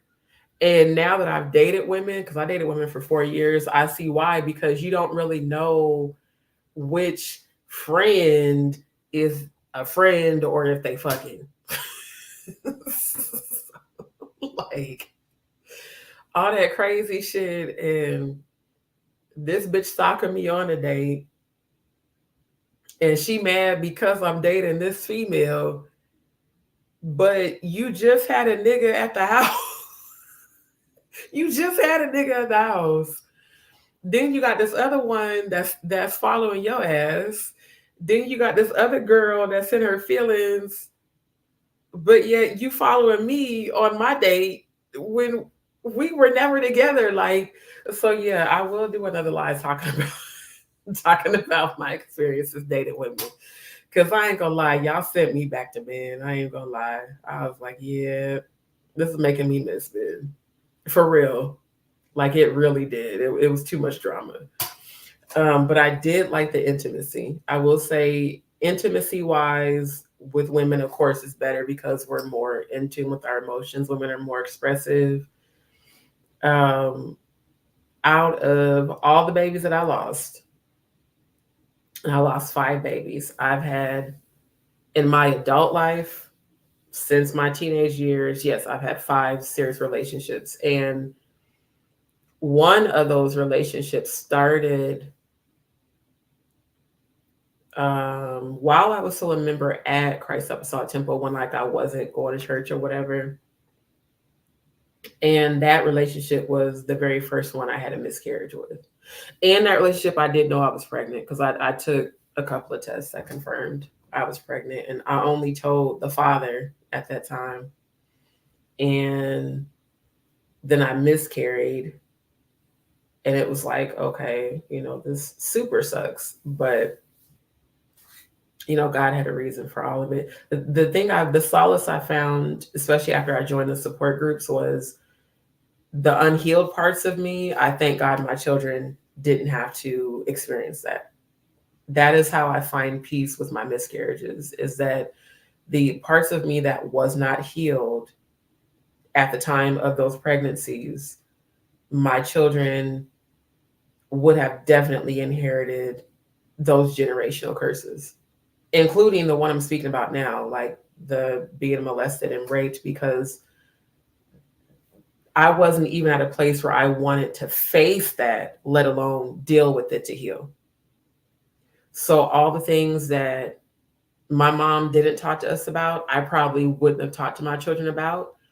And God forbid if something would have happened to them just because of not like, and that's the other thing, parents, talk to your children about this stuff so that they know what to look for and what to tell you. Like, I think about if my mom would have talked to us about molestation and stuff like that, then when it was happening to me, I would have known to tell an adult or say something instead of just letting it happen because this person's bullying me and I don't know any better, So it's like, when I think back on that, I thank God that I lost my children on that perspective of they didn't have to inherit the unhealed parts of me. But the pregnancies where I knew I was pregnant, I definitely wanted my kids.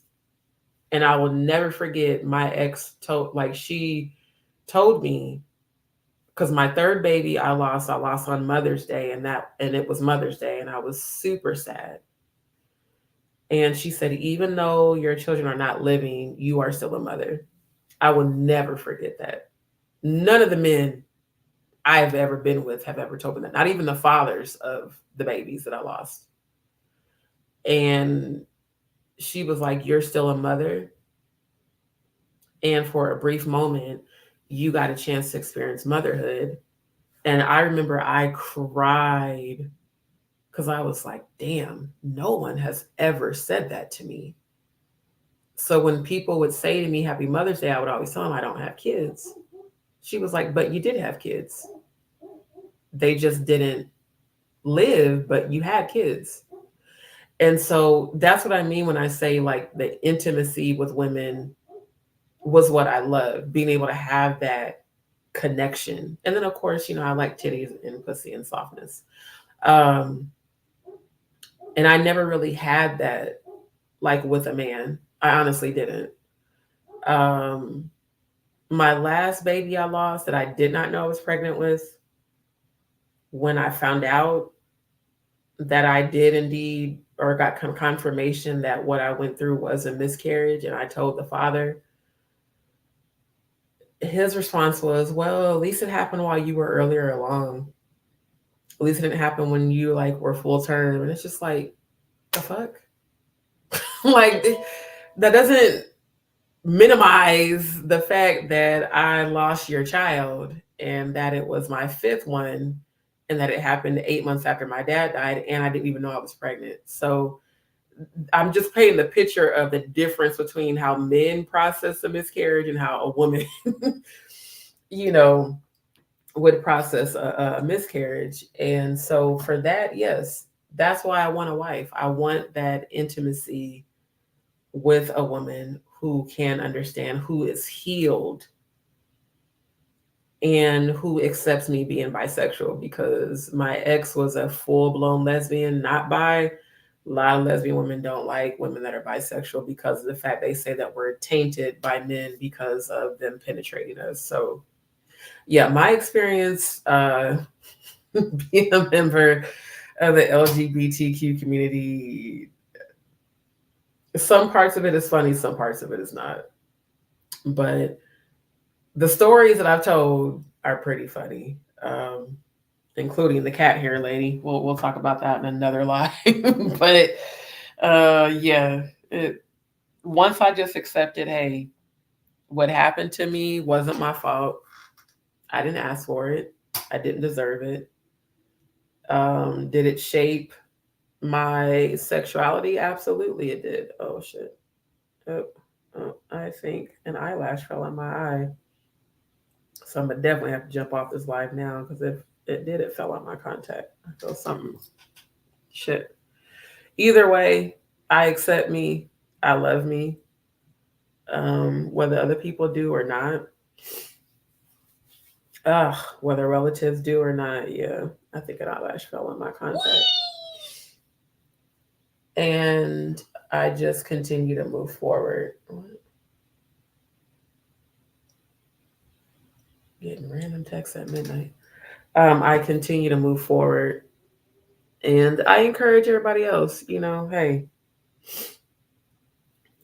if you are of the same sex or attracted to the same sex or attracted to trans, or if you decide that you're trapped in the wrong body, I support you. As long as you are not hurting nobody else, I support you. Love is love. Pedophilia is not. And I'm not ever going to accept that, ever.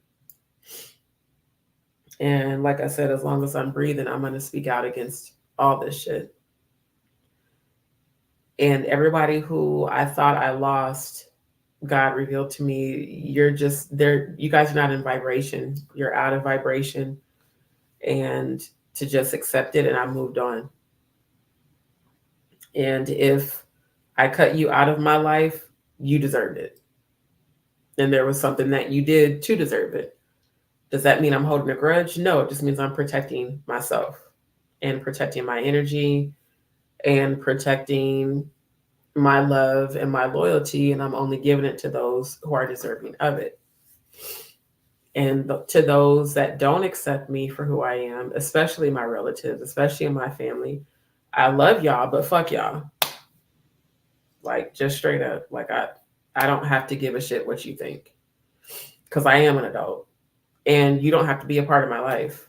And it doesn't mean I hate you at all. I don't. I love all of y'all. I pray for all of y'all every day, but I'm not about to go back into a box to make other people comfortable.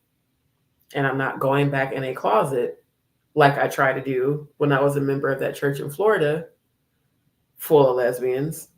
I even think about that. Like, that woman had actual butch lesbians as members And yet she condemned gay people so much. And everybody in that town said that she was a down low lesbian and she acted like it. So it's like, just be who you are. Just don't hurt nobody else.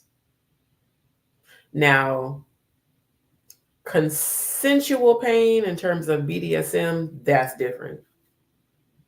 Those are grown people doing grown people things. Yes, I have explored that lifestyle. Technically, I'm still about that life. I just want to be about that life with my husband, hell, because there's a lot of little freaky shit I know I want to do. But I ain't finna just do it with just anybody. So that'll be a different live. I want to thank everybody that tuned in tonight. I know it got a little on the emotional side. Probably should have given a trigger warning.